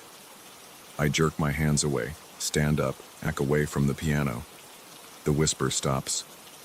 The vibrations stop. I'm panting. My forehead is damp. I stumble to the bedroom and lock the door. I put a chair under the doorknob. My heart is still racing. I try to sleep, but the music starts again in the middle of the night. It's louder this time. The melody is slow, but the volume seems to swell. I hear the whisper calling me. My name repeats over and over. My ears ring. I cover my head with the pillow, but the sound seeps through. My breathing is ragged. My chest feels tight. My body is tense. I feel a pressure in my temples. I can't take it. I get up, unlock the door, and rush into the living room. The keys are pressing themselves down. I see them move in the dim light. The sound is unmistakable. The piano is playing alone. The whisper hovers above it like air forced through a crack. I shout at it to stop. My voice shakes. The music dies. The whisper fades. I stand there, trembling. My arms tingle. My eyes sting. I stare at the piano, feeling something like anger and fear mixed together. My fists clench. I walk into the kitchen, grab a flashlight from my bag, and return to the living room. I shine the beam onto the piano. Dust particles float in the light. The piano just sits there, silent. I approach it with hesitant steps. My heart hammers in my chest. I lift the lid and peer inside. The strings and hammers look old and worn. Nothing seems unusual. No wires attached. No hidden speakers. I close the lid, trying to stay calm, but my nerves are shot. My body is shaky. My mind keeps replaying that whispered voice. It felt personal, like it was speaking right into my ear. I wonder if this piano belongs to some ghost. I wonder if there's a story behind it. Maybe I can check the local records or talk to the caretaker. I hesitate, though. Part of me wants to just smash the piano to pieces or drag it outside. But I'm not sure if that's the right solution. What if that makes things worse? What if destroying it won't stop the voice? I pace around the living room, shining the flashlight on the walls, the floor, the furniture. Nothing else seems odd. The rest of the house is normal. It's just this piano. The caretaker never warned me about it. Maybe he didn't know. Or maybe he assumed I wouldn't notice. I chew my lower lip, trying to think of a plan. My gut tells me to find out more before I do anything drastic. The next morning, I drive to the small town about 10 miles away. I go to a cafe and order coffee. I ask the owner if he knows anything about the old house I'm staying in. He shrugs, says it's been in the area for decades, and that many people rent it for vacations. I mention the piano. He raises an eyebrow and says he's heard there's a piano, but he doesn't know the story. I sense he's not hiding anything. He genuinely doesn't know. I thank him and leave. I walk around town, hoping to find someone else who might know more. Most people just say the house is old and the piano has been there for a long time. After a few hours, I return to the house. Everything looks the same. I feel uneasy opening the front door. When I step inside, the piano is silent. I feel a chill in my stomach anyway. I decide to open every drawer and closet to see if there are any old records or letters. I find nothing relevant. Just dusty manuals, an old phone book, and random papers that don't mention the piano. By evening, I sit on the couch again, trying to keep my nerves steady. I think about my options. I either investigate more or destroy the piano. I don't have a clue how to investigate further. I already tried asking people in town. No one knows anything. Maybe I can call the caretaker and ask him. But it's late, and I don't want to deal with that conversation right now. I lean my head back and close my eyes for a moment. The piano plays a single note. I jolt upright. My heart kicks into high gear. I see the key rise and fall by itself. That whisper comes back, very soft, almost gentle. It's calling my name again. My eyes start to water and I wipe them quickly with my sleeve. My hands feel clammy. The room is warm, but my skin is cold. I step closer to the piano. Each step feels heavy. I can hear the boards under my feet creak. The whisper grows louder. The note repeats a slow pattern. My ears pick up my name embedded in that low hiss. I'm inches from the piano now.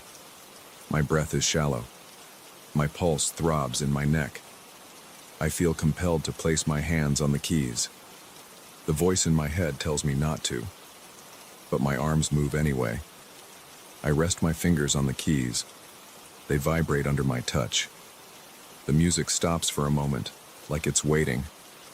Then my right index finger presses a key on its own.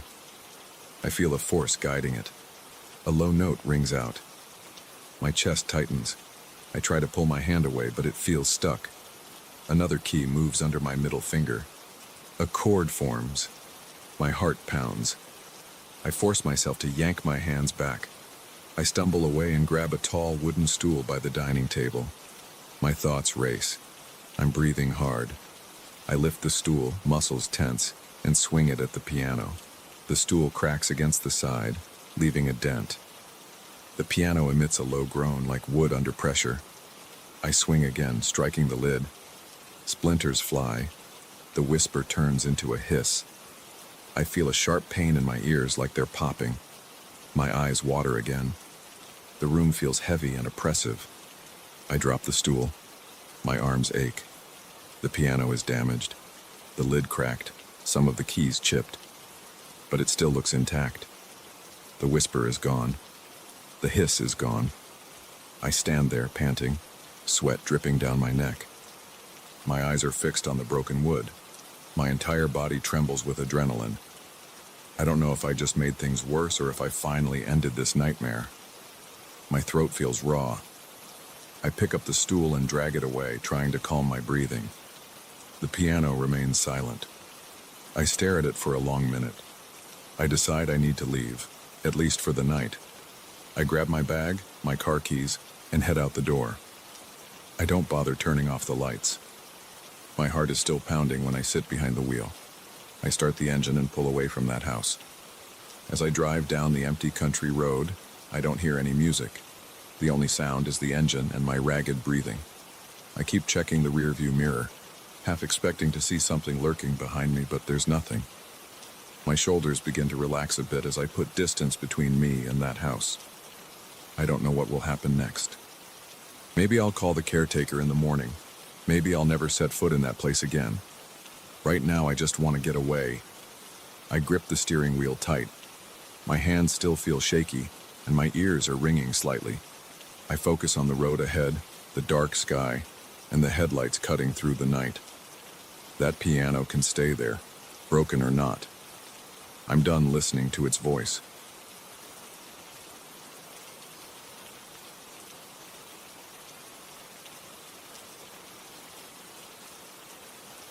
I moved into this old house a few weeks ago. I didn't notice anything strange at first.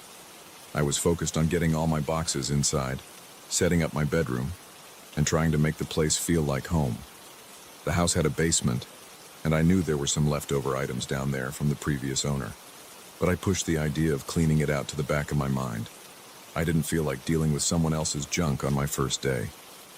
On my second night, I decided to check the basement. The door was heavy and the hinges squeaked. The steps creaked under my weight as I went down. The air felt damp, and my flashlight beam caught thick dust swirling around. The basement was crowded with old chairs, boxes of random papers, a couple of broken lamps, and a dresser missing one of its drawers. I saw cobwebs in the corners. The walls looked like stone blocks. It felt cold, and I smelled a musty odor.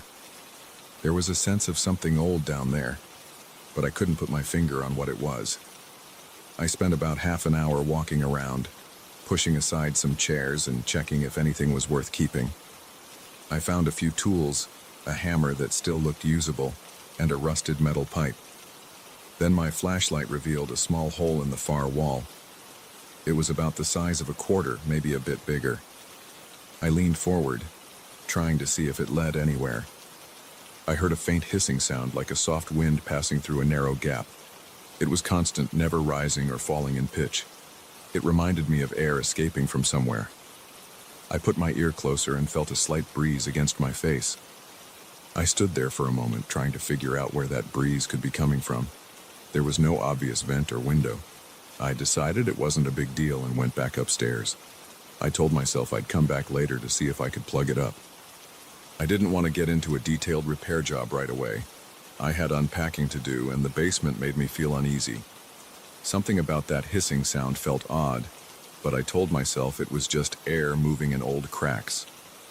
The next few days were normal.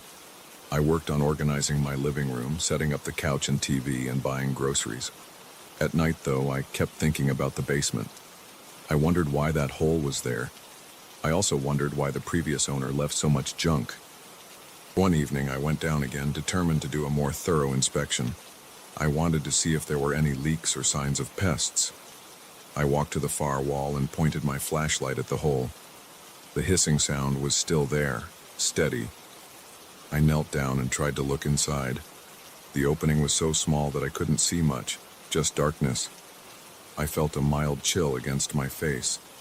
I reached out to feel around the edges of the hole. The stone was cold. I tried to shine my flashlight inside, but the hole turned or curved after a short distance, and I couldn't see past that bend. For a second, I thought I saw a hint of movement. My heart thumped in my chest. I told myself it was probably dust, or my own breath reflecting the light. Still, I pulled back, feeling my stomach tighten. That night, I had trouble sleeping. I kept replaying that moment in my head. Did I really see something move, or was I imagining it? Around midnight, I walked downstairs just to assure myself everything was fine. I didn't plan on going into the basement, but I couldn't resist. I flipped on the light in the hallway and opened the basement door. The darkness at the bottom of the stairs gave me a weird feeling, like it was looking back at me. I told myself I was being ridiculous. I stepped onto the first stair. My foot made a loud creak, which seemed to echo. I went down slowly. The hissing sound was there, but it felt quieter than before. The overhead bulb in the basement flickered. I swallowed and forced myself to walk over to the hole. I leaned in. It was pitch black. Then, for a split second, I thought I saw an eye staring at me. It was just a small circle of reflected light. I jerked backward, hitting an old chair. I stifled a gasp. My heart pounded so hard I could feel it in my temples.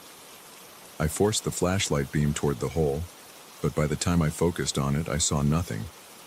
The hissing continued as usual, and the hole looked empty.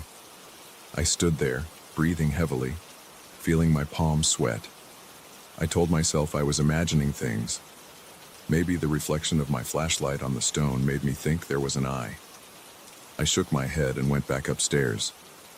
I tried to sleep, but every time I closed my eyes, I pictured that small circle staring at me through the darkness. Over the next few days, I tried to push it to the back of my mind.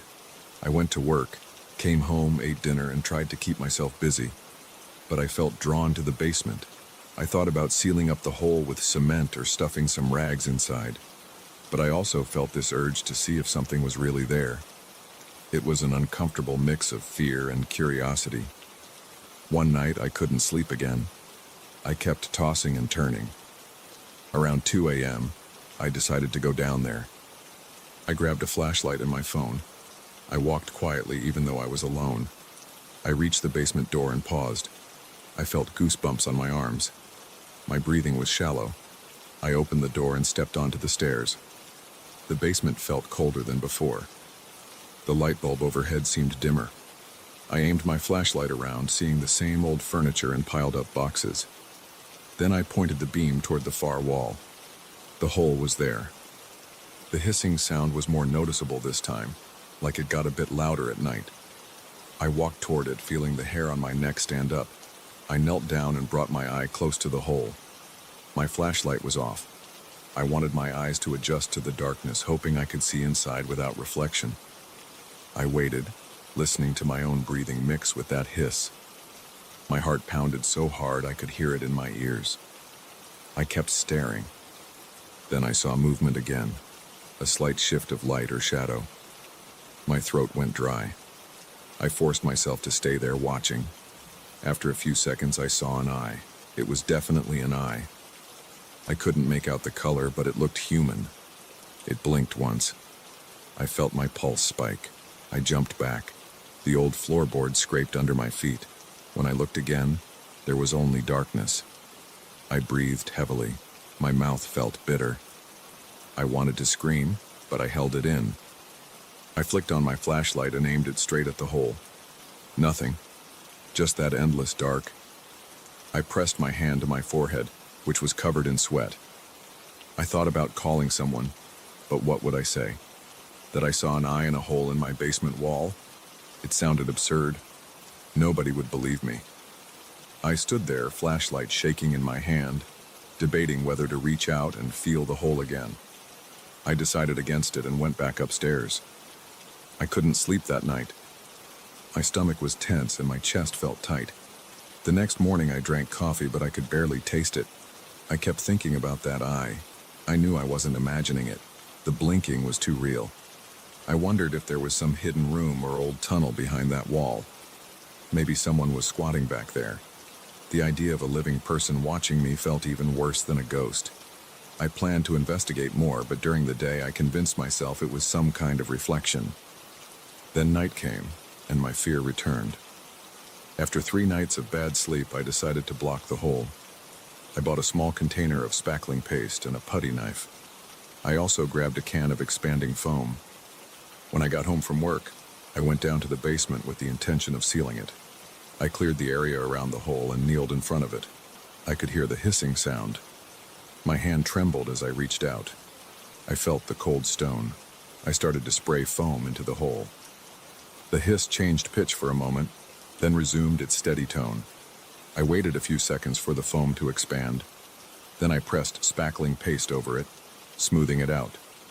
When I was done, the hole was sealed. I felt some relief, but I also felt tense, like I was covering something alive. I let out a shaky breath and stood up. I looked around the basement, as if expecting something to jump out from behind the boxes. Nothing moved. I turned off the lights and went upstairs. That night I slept better. No nightmares. I woke up thinking maybe I'd solved the problem, but 2 days later, I went back to the basement to grab a hammer. The moment I stepped off the last stair, I felt my heart sink. The foam and paste had been pushed out. The hole was open again. The spackling paste lay cracked on the floor, and the foam was torn, like something forced it from the inside. The hissing sound was louder than before. My hands shook. I felt my face flush. I walked over, stepping carefully around the debris. My throat felt dry. My mind raced.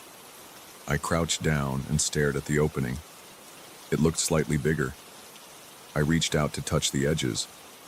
The stone felt rough. I tried to press a piece of foam back in, but it just fell out. My pulse sped up.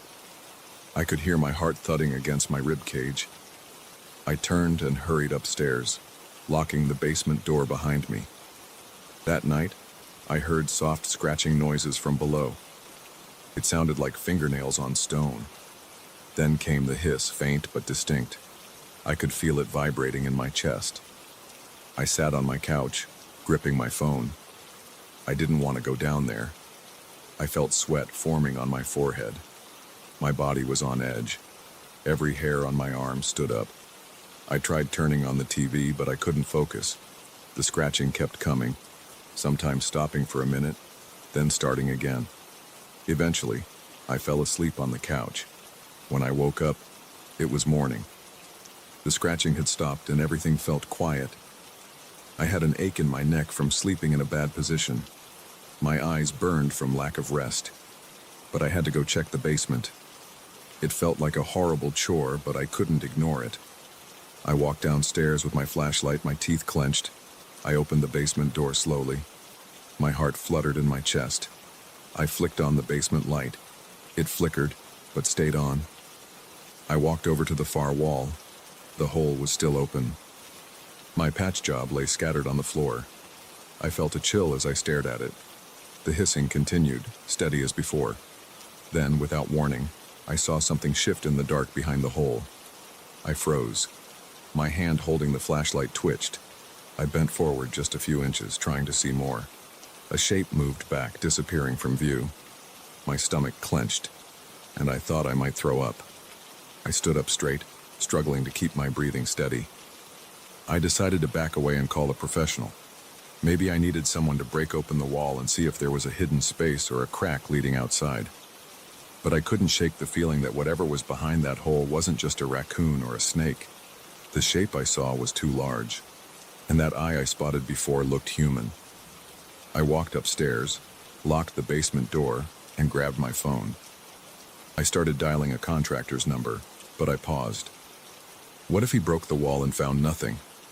Or worse, what if he found something I didn't want to face? My mind reeled with the possibilities. I just stood there, phone in hand, feeling my heart racing again. I felt trapped. If I ignored it, the hole would stay open. That presence would keep watching me. If I investigated, I might uncover something that would haunt me even more. I paced around my living room, picking at my nails. The memory of that eye blinking stayed in my head.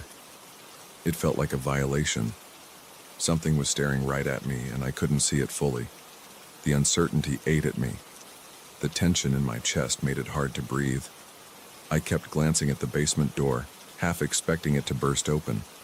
I ended up not calling anyone that day. I guess I was afraid of seeming crazy. Who would believe me if I said I saw a blinking eye behind the wall? Instead, I sat on my couch, listening to every little sound the house made. Eventually, I ate a sandwich without tasting it. I tried watching TV again, but my mind was stuck on that hole. Night came, and the scratching resumed. It was soft, irregular, like someone running their fingers over stone. The hiss was there too, steadier than my own breath. Around midnight, I was so tense that my shoulders hurt. I walked to the basement door, put my hand on the knob, and just stood there. My legs felt weak. I stared at the doorknob, thinking about going down one more time. Maybe I could try to speak through the hole, ask if someone was there. But the thought of hearing a voice answer made my skin crawl. I decided to push my couch against the basement door. It wasn't going to stop anyone, but it gave me a small sense of security. Then I tried to sleep in my bedroom. I turned on every light in the house except the basement. My heart was still pounding, and I could barely close my eyes. I lay there gripping my blankets, my mind buzzing. I kept thinking about that eye, that shape in the darkness. I felt watched, even with the door and a couch between me and the basement. My lips were dry, and I licked them constantly. My chest felt tight, and I took short, quick breaths. I felt beads of sweat on my face. My thoughts were scattered. Half of me wanted to grab a sledgehammer and seal the hole with a 10-foot wall. The other half wanted to run away and never come back. That's where I am now. I'm sitting here writing this down. I haven't gone back to the basement since last night. The hissing hasn't stopped. I still hear it faintly through the floorboards. My stomach is in knots, and my hands are shaking. I keep glancing at the time, waiting for morning light, although I don't know what difference it makes. Part of me wants to confront it, to pry that hole open and see what's back there. Another part wants to seal the basement door for good. I have no clue what I'll do. All I know is that the hole is there and something is behind it watching me. And I hate the feeling that I'll never really see what's staring back. But I can't forget it's there. And now I can't ignore it, no matter how hard I try.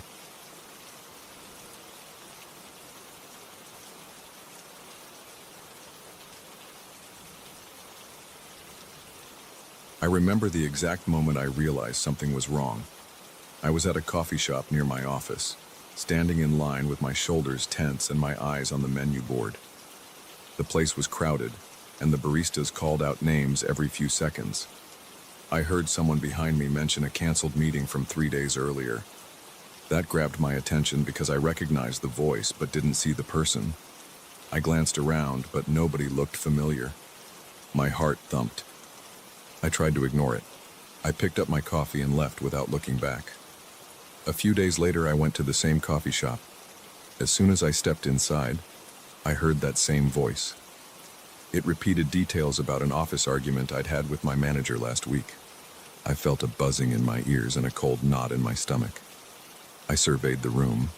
No one seemed to be talking about work. People were either on their phones or chatting about the weather.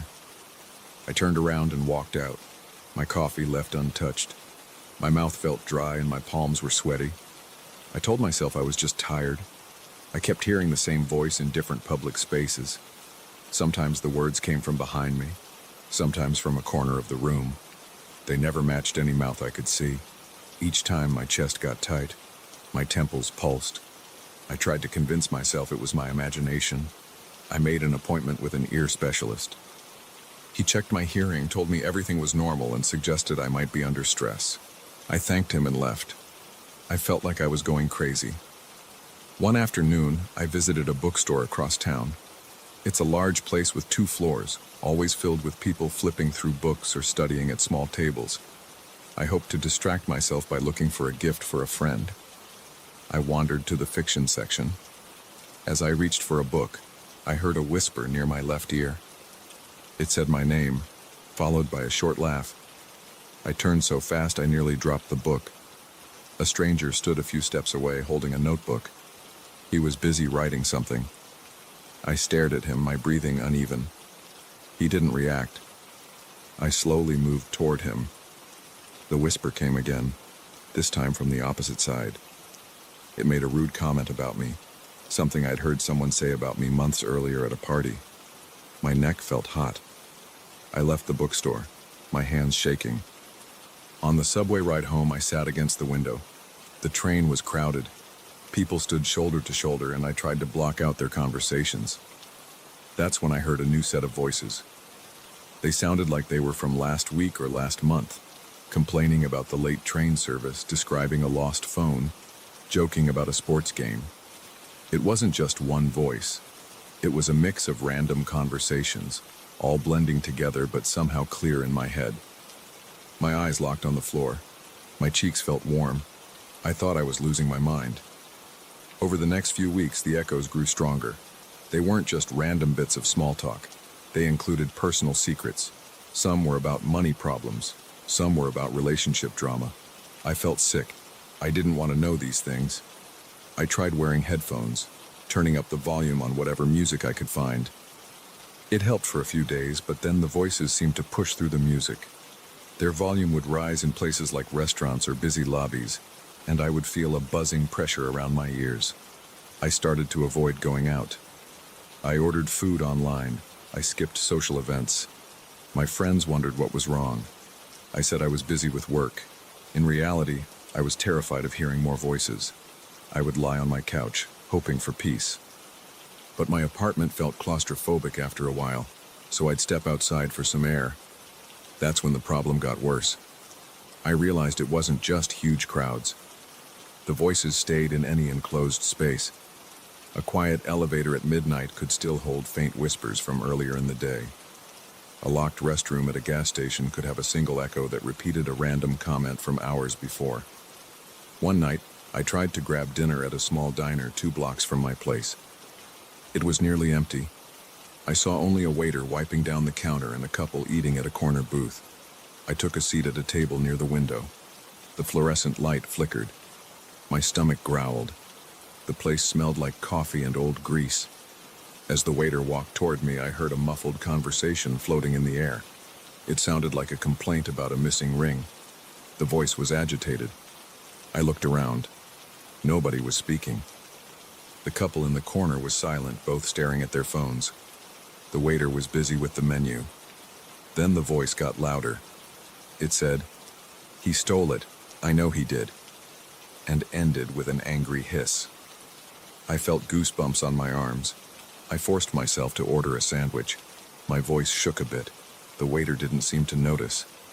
As I waited, I heard different voices repeating phrases about stolen items, overdue bills, and regrets. I stared at the table, trying to steady my breathing. I felt pressure in my chest. My heartbeat was heavy. By the time my food arrived, I could barely take a bite without feeling nauseous. The waiter asked if I was okay. I just nodded. I paid and left most of the sandwich untouched. On my walk home, I kept my eyes on the sidewalk. My legs felt weak. The next day, I tried to explain the situation to my friend Marcus. We met in my apartment so I could avoid going anywhere else. He listened, arms crossed, eyebrows raised. I told him I kept hearing old conversations in public places, like the rooms themselves were replaying everything that happened there. He asked if maybe I was tired, or if I had some medical problem. I told him about the ear doctor. I told him about the medication I tried for anxiety. Nothing helped. Marcus suggested therapy. I nodded, but I felt a jolt of anger. I didn't want someone labeling me crazy. Eventually, I gave in. I started seeing a therapist named Dr. Hoffman. She asked a lot of questions about my personal life, my family, my job. I tried to explain the voices in straightforward terms. She took notes and told me I might be experiencing auditory hallucinations triggered by stress. She recommended relaxation techniques. She told me to document each occurrence in a journal. I tried. I wrote down dates, times, places, and the specific words I heard. But the more I documented, the more details I noticed. The voices got clearer. They started calling my name more often, like they knew I was listening. One evening, I decided I couldn't stay isolated forever. I went to a small pizza place near my therapist's office. I sat near the door, hoping to avoid feeling trapped. At first, it was quiet. A TV on the wall played the news without sound, and a ceiling fan creaked. Then, as I waited for my pizza, I heard faint comments drifting through the room. Complaints about long work shifts, regrets about wasted time, jokes about incompetent coworkers. They kept overlapping, as if they had all been recorded in that place at different times. I gripped the edge of the table. My chest felt tight and my throat was dry. I stared at the pizza when it arrived, trying to tune out the voices. But then one of them hissed, "He can hear us," and I felt a surge of panic in my stomach. My hands shook. The slices tasted like cardboard in my mouth. I left the pizza place with half the pie in a box and went straight home. For the next few days, I refused to leave my apartment again. I started sleeping at odd hours. I'd wake up in the afternoon, stay awake till dawn, then pass out from exhaustion. At one point, the isolation was too strong. I needed groceries. I forced myself to visit a small market a few blocks away. Inside, the lighting was dim and the aisles were cramped. I pushed a cart, grabbing cereal, milk, and frozen meals. I tried to avoid eye contact with anyone.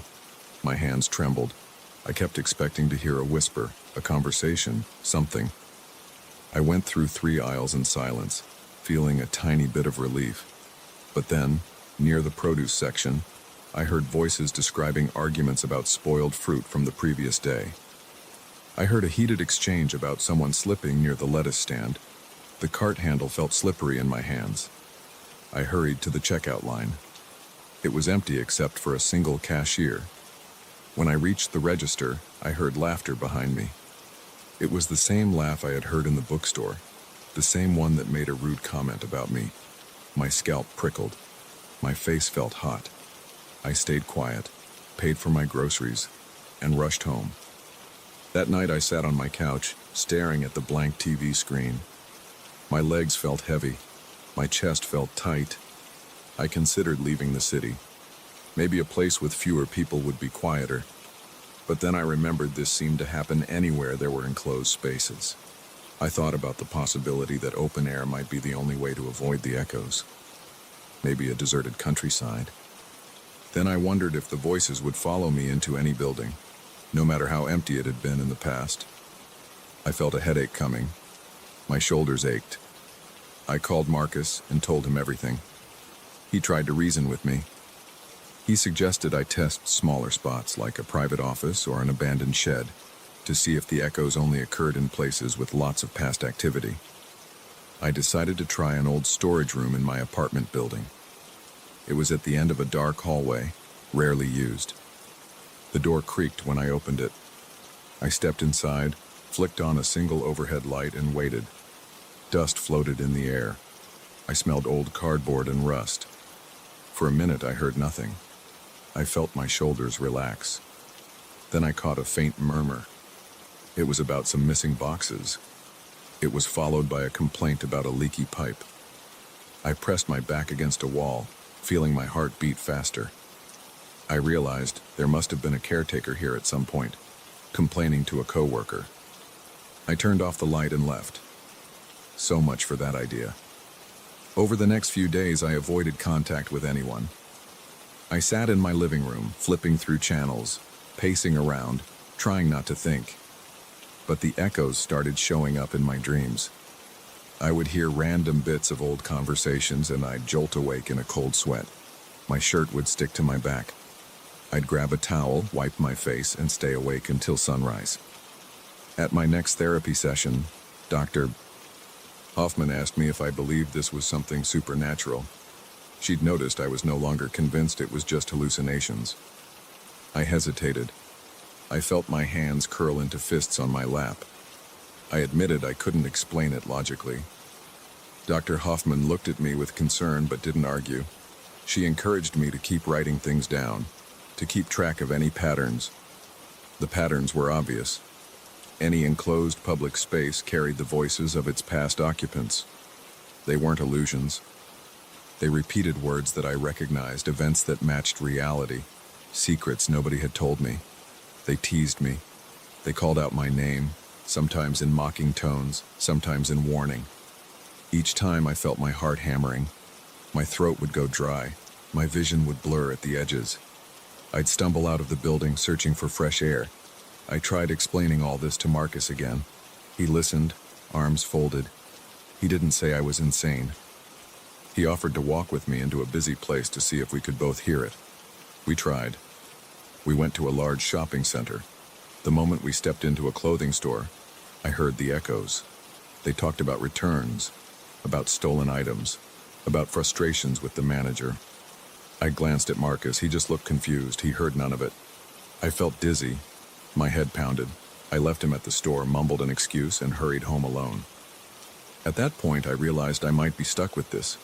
Maybe I was chosen, though I hated that word. It felt too dramatic. But I couldn't deny the sense that the voices wanted me to hear them. They called out. They repeated secrets.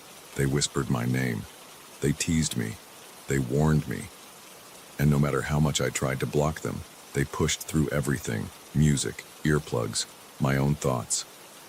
I started experimenting with short visits to public places, trying to remain calm as the echoes washed over me. I'd enter a grocery store, stand near the frozen foods, and count my breaths. I'd focus on the cold air from the freezers. I'd listen to the voices describe old complaints about freezer burn or out-of-stock items. My jaw would clench. I'd sweat, but I tried to stay there for at least a minute. Then I'd walk out, heart pounding. I repeated this at a laundromat, a gas station bathroom, a fast food drive-thru. The result was always the same: old snippets of conversation, personal secrets, petty arguments, laughter, gossip. After several weeks of this, I managed to endure it without running outside immediately. I couldn't stop the voices, but I stopped panicking every time. I just let them run their course. My throat would still go dry, and my skin would still prickle, but I kept myself from collapsing into fear. Now I live with it every day. I still see Dr. Hoffman. She still calls it a stress-induced phenomenon, but I don't believe that anymore. I don't claim to understand it. I just accept that certain walls hold on to every word ever spoken, and I'm the only one who can hear them. The voices follow me, they call me names, they mock my fears. Sometimes I hear them revealing details about other people's lives. It's a constant reminder that the past never truly goes away. I haven't found a cure. I haven't found a way to make it stop.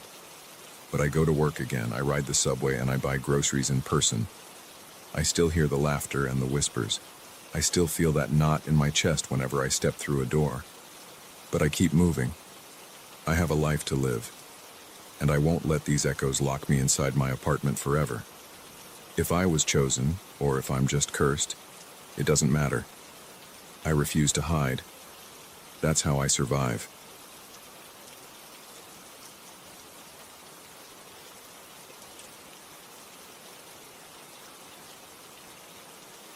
I still remember the first time I noticed those dark stains on the ceiling in my attic. I had been living in this house for about 5 years, and I'd never paid much attention to the attic's condition. I used it for storage, mostly old furniture, empty boxes, and a few suitcases. I went up there one night to look for a box of winter clothes, and that's when I spotted them. At first, I thought they were just water stains or maybe mold. The odd thing was how they seemed to form patterns that I couldn't explain. It looked like overlapping shapes, almost like silhouettes of people. That caught my eye. I thought it was just a trick of the light. I turned on the flashlight on my phone and walked around trying to see if there was some leakage or a crack in the roof. I couldn't find anything obvious. The stains were dry to the touch. They didn't smell like mold or damp wood. I left the attic that night feeling a bit uneasy. I couldn't ignore the shape of those patterns. They gave me this nagging sense that someone had been up there painting them. But when I looked closer, I saw they weren't painted. The discoloration was soaked into the wood, like it had been there for a long time. I tried to tell myself it was just a stain that happened to look like a human outline. Maybe multiple stains, one on top of the other. I went back downstairs and tried to focus on other things. The next day I went to work as usual. My job is mostly desk work in an office. I spent the day thinking about documents and emails, but every time I had a free moment, I kept picturing the shapes on the attic ceiling. By the time I got home, I felt a pull to go upstairs and look again. I tossed my coat on the couch and headed straight for the attic door. I climbed the wooden steps, which creaked under my weight. Once I reached the top, I pulled the light switch. The bulb overhead flickered before staying on. The stains were still there, but they seemed a bit darker this time. My heart pounded. I walked right underneath them and stared. It felt like they were changing the longer I looked. One moment, they looked like the outline of a tall figure with broad shoulders. Then, as I shifted my position, they warped into two smaller shapes standing side by side. I blinked a few times, thinking it might be my eyes playing tricks. I held my breath, waiting to see if there was any movement. For a second, I swore I saw the shapes tilt, like a person turning their head. I stepped back, and a cold shiver ran through my arms. I felt a rush of panic. My gut reaction was to flick off the light and back down the stairs. The moment the light went out, the attic went dark, except for a bit of moonlight coming through the small window. I stayed still, trying to let my eyes adjust. That's when I heard faint footsteps above my head, but there was nothing above me. The attic was the top floor of the house. No extra level, no hidden room. Yet I heard shuffling, like old shoes dragging across a floor. My scalp tingled. I pressed my hands against my ears, but I could still hear the steps. They were slow and deliberate. Then they stopped. I grabbed the light cord and pulled. The bulb lit up again. The footsteps stopped and everything was quiet. My heart hammered so loudly I could barely think. I checked the ceiling. The stains were still there. They looked unchanged. I wondered if I was going crazy. I walked backward toward the stairs, keeping my eyes on the ceiling. Then I hurried downstairs, closed the attic door, and leaned against the wall. I tried to calm my breathing. My hands were shaking. That night, I couldn't sleep. I lay in bed staring at the ceiling in my bedroom, thinking about what I'd heard. It didn't make sense. Maybe there was some animal living in the roof space, but that would mean a raccoon or a large rat. That wouldn't explain the shape of those stains. It also wouldn't explain why they seemed to shift in front of my eyes. My pulse pounded every time I pictured that weird movement. The next evening, I forced myself back into the attic, determined to get a solid explanation. I brought a flashlight with fresh batteries and I made sure the overhead light was working. I also took my phone to record a video. I felt silly, but I wanted proof of what I was seeing. I walked around the attic, recording the ceiling.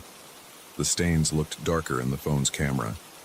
I zoomed in and it almost looked like the outline of a face. Then the shape morphed, and I saw something resembling a side profile. I pointed the camera away for a second, took a deep breath and aimed it back.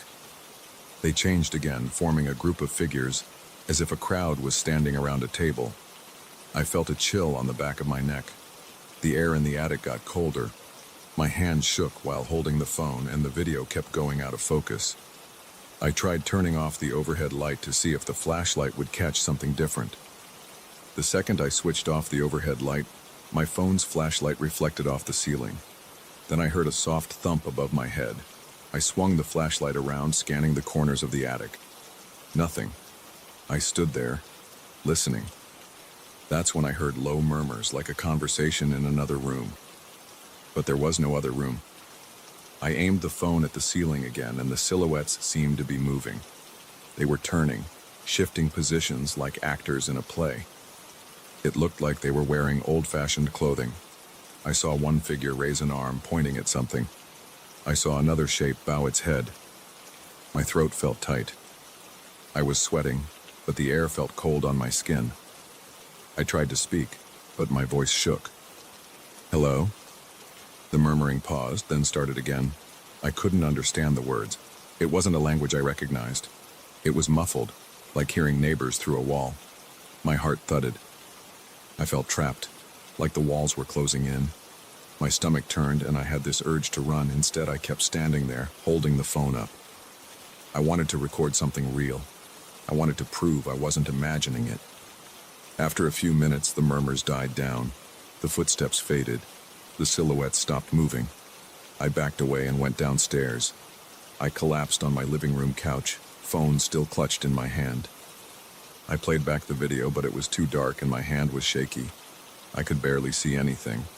There were flickers of some shapes, but it wasn't clear. The audio was mostly static, with maybe a faint rumble. Nothing concrete. I felt a wave of frustration. I wanted to show someone, but I knew how it would sound. I have stains on my attic ceiling that move and talk. People would think I was crazy or seeking attention. Over the next few days, I tried to avoid the attic. Each time I walked past that door, I felt a flutter of nerves. My curiosity wouldn't let me ignore it forever. On Friday night, I decided to go back in. I took a stepladder with me, planning to get a closer look at the ceiling. When I got up there, I unfolded the ladder under the largest stain and climbed up. The wood looked old, but the surface was smooth. I pressed my hand to it. It was cool to the touch, like stone in a basement. I leaned in, trying to see if there was some indentation or irregular texture. Nothing. I shifted my flashlight around, trying to get a better view. That's when the silhouette seemed to stretch, forming a tall figure. Its head was right above mine. My heart fluttered. I felt a jolt of fear, like my body telling me to get down. I heard a whisper. It sounded like a breath against my ear. I nearly fell off the ladder. I scrambled down, and my foot slipped on the second step. I banged my elbow on the edge of a wooden chest. Pain shot through my arm. I cursed under my breath, feeling my pulse pounding in my ears. I stood there, rubbing my elbow, staring at the stain. It stayed in that tall figure form for a few seconds, then shifted back into something else, like multiple figures grouped together. I grabbed the ladder and folded it up, then hurried back downstairs, arm still throbbing. In the bathroom, I checked for bruises. My elbow was red. I splashed some cold water on my face. I felt foolish. Why was I putting myself through this? I could have called someone to check the roof or just covered the stains with paint. But I couldn't let it go. There was something there, and I wanted to know what it was. That night I barely slept. I kept hearing those faint whispers in my head. The attic door was closed, but I felt like there were eyes watching me from above. At around 3 a.m., and I heard soft creaking sounds coming from the attic. My bedroom is right below it. I lay there wide awake, staring at the dark ceiling in my room, feeling every hair on my body stand on end. The sounds came and went, like someone pacing in circles. I pulled the covers up to my chin and waited it out until morning. Over the weekend, I tried to distract myself with errands and chores. I cleaned the garage, washed my car, and did laundry. But every quiet moment brought me back to the attic. By Sunday night, I decided I had to do one last investigation. I prepared a small lamp, a flashlight, and a voice recorder. I went up there, closed the hatch behind me, and set the lamp on an old table. It provided a steady glow, enough for me to see the ceiling clearly. I placed the voice recorder near the ladder. I looked up and waited. Nothing happened for several minutes. Then I saw the silhouettes move again. They formed shapes of people standing in a row like they were waiting for something. My skin felt clammy. I wiped my palms on my jeans. My chest tightened. I heard the murmurs rise, then fade. I picked up the voice recorder and turned it on. I didn't say anything, I just held it up. The murmurs grew louder, but they were still muffled. It sounded like an old gathering, maybe in a large room. I saw one silhouette step forward, though it had no features, just a shape. Another silhouette turned away as if walking in another direction. My throat was dry. I walked around the attic, trying to see if the shadows would follow. They stayed in place, shifting and twisting on the ceiling. At one point, I heard a loud knock right above my head. It was like something was striking the wood. I almost dropped the recorder. My heart pounded. I felt sweat rolling down my back. I stood there, rooted to the spot, trying to keep the recorder aimed at the source of the sound. Another knock, then silence. The silhouettes froze, as if they had been paused. I glanced at the lamp's switch. I considered turning it off to see if the darkness would make things clearer, but I was too scared of what might happen if I did. I left the lamp on. I kept the voice recorder running for a few more minutes, but nothing else happened. Finally, the silhouettes melted back into abstract stains. I turned off the recorder and lowered my arm, which was stiff from holding it up. I pressed stop and played it back. I heard my breath, the creaking of the floor, and a faint, low drone, but I couldn't make out specific voices or words. I stood there thinking about my situation. Part of me wanted to pack up and leave the house for a few days. Another part of me wanted to stay and figure this out. I'd never believed in ghosts or anything supernatural, but I couldn't deny what I'd seen. My logical side said there had to be an explanation, old water stains, my imagination, or stress from work. But my gut told me these scenes were real in some way. Maybe they were echoes of past events. Maybe they were a trick my brain was playing on me. Either way, I knew I couldn't keep living like this. I took a deep breath and left the attic. I flipped off the light, shut the door, and went downstairs. I sat at my kitchen table, resting my arms on the surface, trying to calm down. My mind was buzzing with questions. Was it safer to leave, or would I just be running away from something I needed to understand? I thought about getting a hotel room for a night or two, just to clear my head. But the idea of not knowing what was going on in my own attic bothered me more than the fear. I ended up sleeping on the couch that night, or at least trying to. Every time I closed my eyes, I pictured those figures on the ceiling. I replayed the sound of footsteps and muffled voices. Around 2 a.m., I got up and double-checked that the attic door was still shut. I put a chair under the handle, hoping that would give me some peace of mind. I don't know what I'll do next. The stains aren't going away. They're still up there, and they change whenever I look at them for too long. The footsteps and whispers happen every time I turn off the lights. I don't have an answer. I'm torn between leaving the house for good or staying here until I unravel this mystery. Tonight I'm leaning towards staying. at least for a while. I'm not ready to give up on my own home, but part of me wonders how much longer I can handle the tension and the fear. I feel it in my stomach, in my chest. My hands shake when I think about those shifting shapes. For now, I'm here, in my living room, typing this out and watching the attic door. The air feels still and the night is quiet, but I know that if I go up there and turn off the light, those shadows will move again, and I'll hear those footsteps above my head, even though there's nothing but the roof beyond that ceiling. I don't know if it's my mind playing tricks on me or if something from long ago is trying to push through into the present. All I can do is wait and decide when to face it again. I don't know what I'll see next time, but I can't pretend it's not happening. My attic is the same as always, except for those stains. And those stains aren't fading. They're getting darker.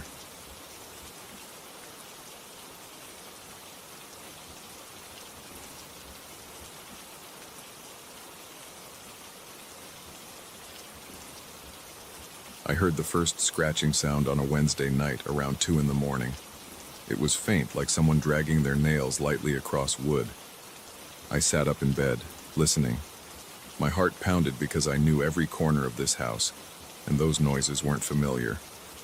I turned on the lamp and walked to the hallway. The floor looked fine. No footprints, no scratches. Everything seemed normal under the light. I felt a little foolish, but I couldn't shake the unease. I went back to bed, trying to convince myself I was overreacting. The next morning, I examined the hallway. At first, I didn't notice anything. I ran my hand over the floorboards, searching for rough patches. Then I saw them. Thin lines in the wood, almost hidden by the grain. They looked like they'd been made by something with sharp claws. It reminded me of how a cat might scratch at a door, but the marks were longer, almost in parallel lines. I stared at them for a while, trying to understand how they got there. I don't own a cat, and I don't let animals into my house.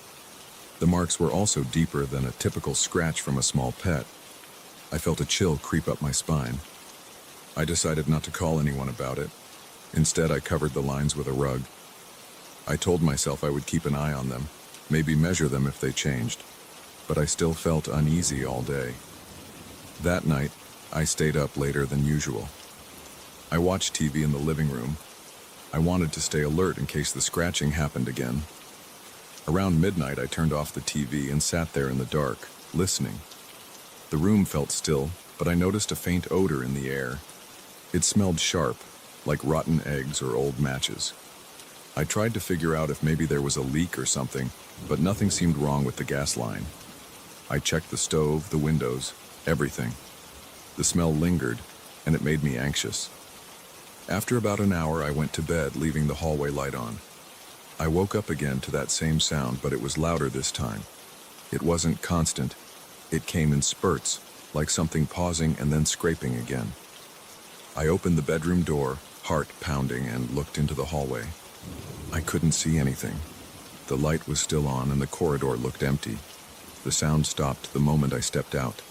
The smell of sulfur hit me again, making me cough. In the morning, I checked the floor. The old scratches looked deeper. They seemed fresh too, as if they'd just been made last night. I found new lines next to the old ones. My stomach twisted. The pattern made it look like something was crawling back and forth, leaving parallel grooves behind. I pressed my fingers into the marks. They were rough, each at least a quarter-inch deep.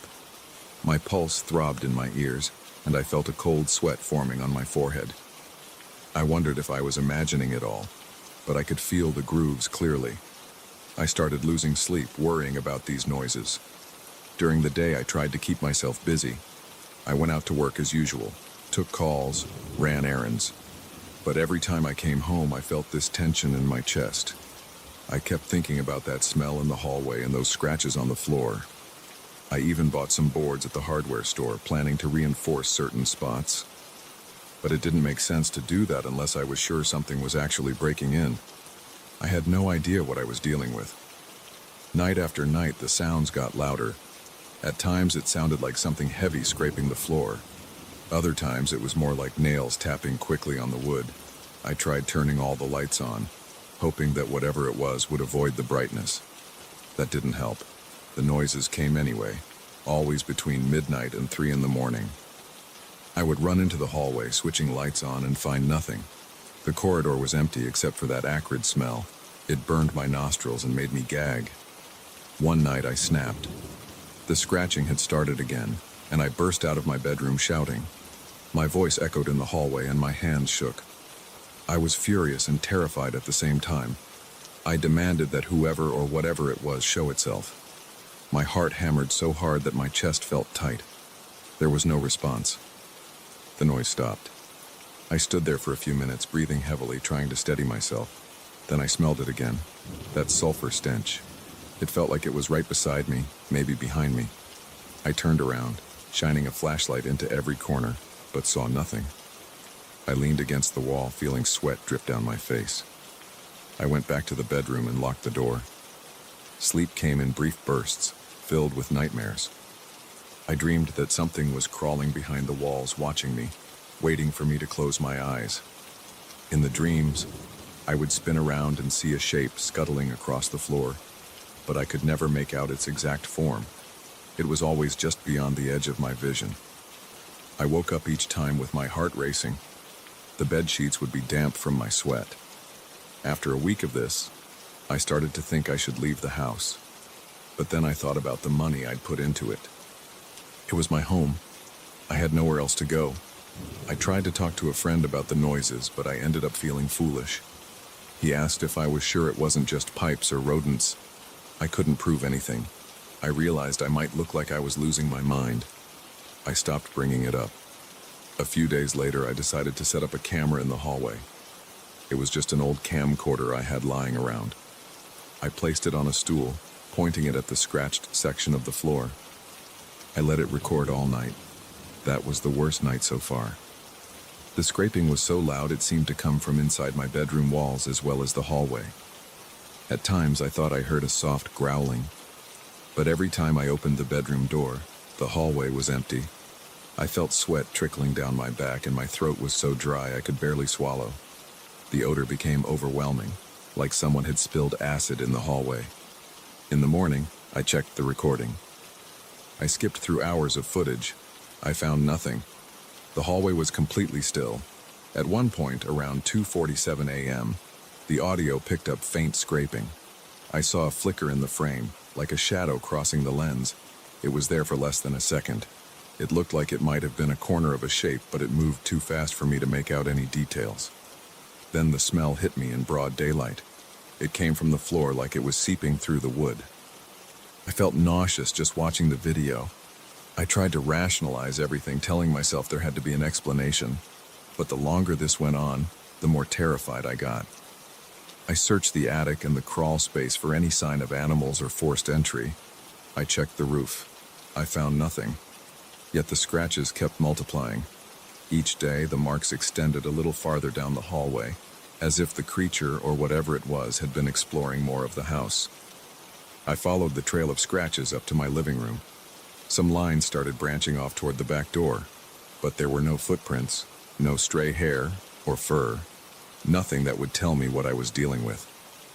I started sleeping with all the lights on in the house. My electric bill soared, but I didn't care. Even with the lights on, the sounds came. I thought maybe if I stayed awake all night, I'd catch it in the act. But I couldn't keep my eyes open forever. When I drifted off, the noises began. I'd jolt awake, run to the hallway, and find fresh marks. The house felt like it wasn't mine anymore. It felt like I was just a guest, waiting for something to happen. One evening, I tried spreading flour on the floor to see if footprints appeared. I covered the entire hallway with a thin layer of flour before going to bed. At around 3 in the morning, I heard the scraping again. It was louder than before, almost like metal dragging on wood. I raced out of my room, flashlight in hand, and saw that the flour was disturbed. Something had moved across it, leaving narrow streaks. No footprints, no outline of paws or shoes, just these parallel lines running across the hallway, the same lines I'd been seeing in the wood. I followed them, shining my flashlight over every inch, but they led nowhere. They just stopped near the living room. The smell was suffocating, and my stomach churned. I tried to hold my breath, but it was impossible. My eyes watered and I stumbled back to my bedroom. I felt dizzy. I locked the door, pressed my back against it, and tried to calm down. My heart was racing so fast it hurt. My muscles felt stiff, and a strong urge to vomit rose in my throat. After a while, the smell dissipated. I stayed on the floor, leaning against the door, until sunrise. Over the next few days, the nightmares got worse. I dreamed of corners in my house where the lights never reached. In these dreams, I'd see a glint of something in the darkness, like a pair of eyes or maybe claws. I'd wake up with my pulse pounding, my mouth dry, and sweat dripping down my forehead. The hallway floor started to look mangled. The scratches were everywhere now. Every morning I found new marks, deeper and angrier. I wondered if the entire floor would eventually get ripped up by this thing. I reached a breaking point one Saturday afternoon. I had been trying to ignore the problem, hoping it would go away, or at least stay in the hallway. But the marks spread into my office and my living room. I stood in my living room, staring at the floor, noticing a fresh path of scratches leading up to the window.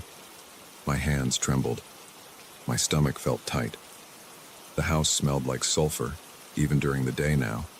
It felt like living in a constant state of dread. I walked around checking every room, searching for holes or cracks. I found nothing. I realized I didn't have any real control here. I sat on the couch and thought about leaving. I grabbed a piece of paper and started making a list of what I'd need to take if I left the house for good. I wrote down clothes, electronics, important documents, but I stopped halfway. The idea of abandoning the place felt wrong, but staying felt worse. My mind kept playing the same loop. Either I run and leave everything behind, or I stay and risk losing my sanity. I felt trapped and isolated. I checked my phone, but I couldn't think of anyone to call. I felt embarrassed, like nobody would believe me. So I just sat there waiting for night to fall, dreading the moment the sun went down. When darkness came, I turned on every light again. The smell intensified. It crept through the vents, it seemed, filling every room. My throat burned. I decided I wouldn't sleep. I drank coffee, paced around, and sat in the living room with a flashlight, the hallway in my sight. Around midnight, the scratching began. It was slow at first, like gentle dragging, but it built into a frantic scraping. I walked to the hallway, flashlight pointed at the floor. I could feel my heart in my throat. The noise was right in front of me, but I saw nothing. Then I heard a hiss, a low, wet sound that sent shivers down my spine. I stumbled backward, almost dropping the flashlight. I called out, demanding to know who was there. No answer, just more scraping. It sounded like it was circling me, even though I saw no movement. The smell got so strong I started coughing violently. My eyes stung. I could barely see straight. I fell to my knees, pressing my hand against the wall to steady myself. I forced myself to stand up, trying to breathe through my mouth. My chest felt tight, like I was suffocating. I sprinted back to my bedroom and slammed the door shut. I could still hear the scraping through the walls. It felt like it was all around me. That night I decided I had to leave. The fear was too overwhelming. I packed a bag with essentials, my laptop, some clothes, my wallet, and a few other items. I waited until morning. The house was quiet at dawn. The sulfur smell lingered, but it was weaker. The floor was a mess of scratches. My hallway looked like a battle had taken place. I could almost feel something watching me from a distance, but I didn't see anything. I opened the front door and stepped outside, breathing in fresh air for the first time in what felt like days. My muscles relaxed a bit, but my mind was still racing. I closed the door behind me, locked it, and stood on the porch. I listened for any sound inside, but the house stayed silent. I wanted to prove the existence of this thing, to show someone the video, the scratches, the flower marks. But I also wanted to keep my sanity. I walked to my car, threw my bag in the back seat, and got in. My hands shook as I started the engine. I glanced at the house one last time. My heart pounded. I felt an urge to go back and set up more cameras, maybe get more evidence. But I couldn't do it. I felt like the house was smothering me. I drove away, my mind full of images of those deep scratches and that horrible smell. I'm not sure what I'll do now. I'm not sure if I'll ever go back. But the memories stay with me, along with the smell that sometimes clings to my clothes.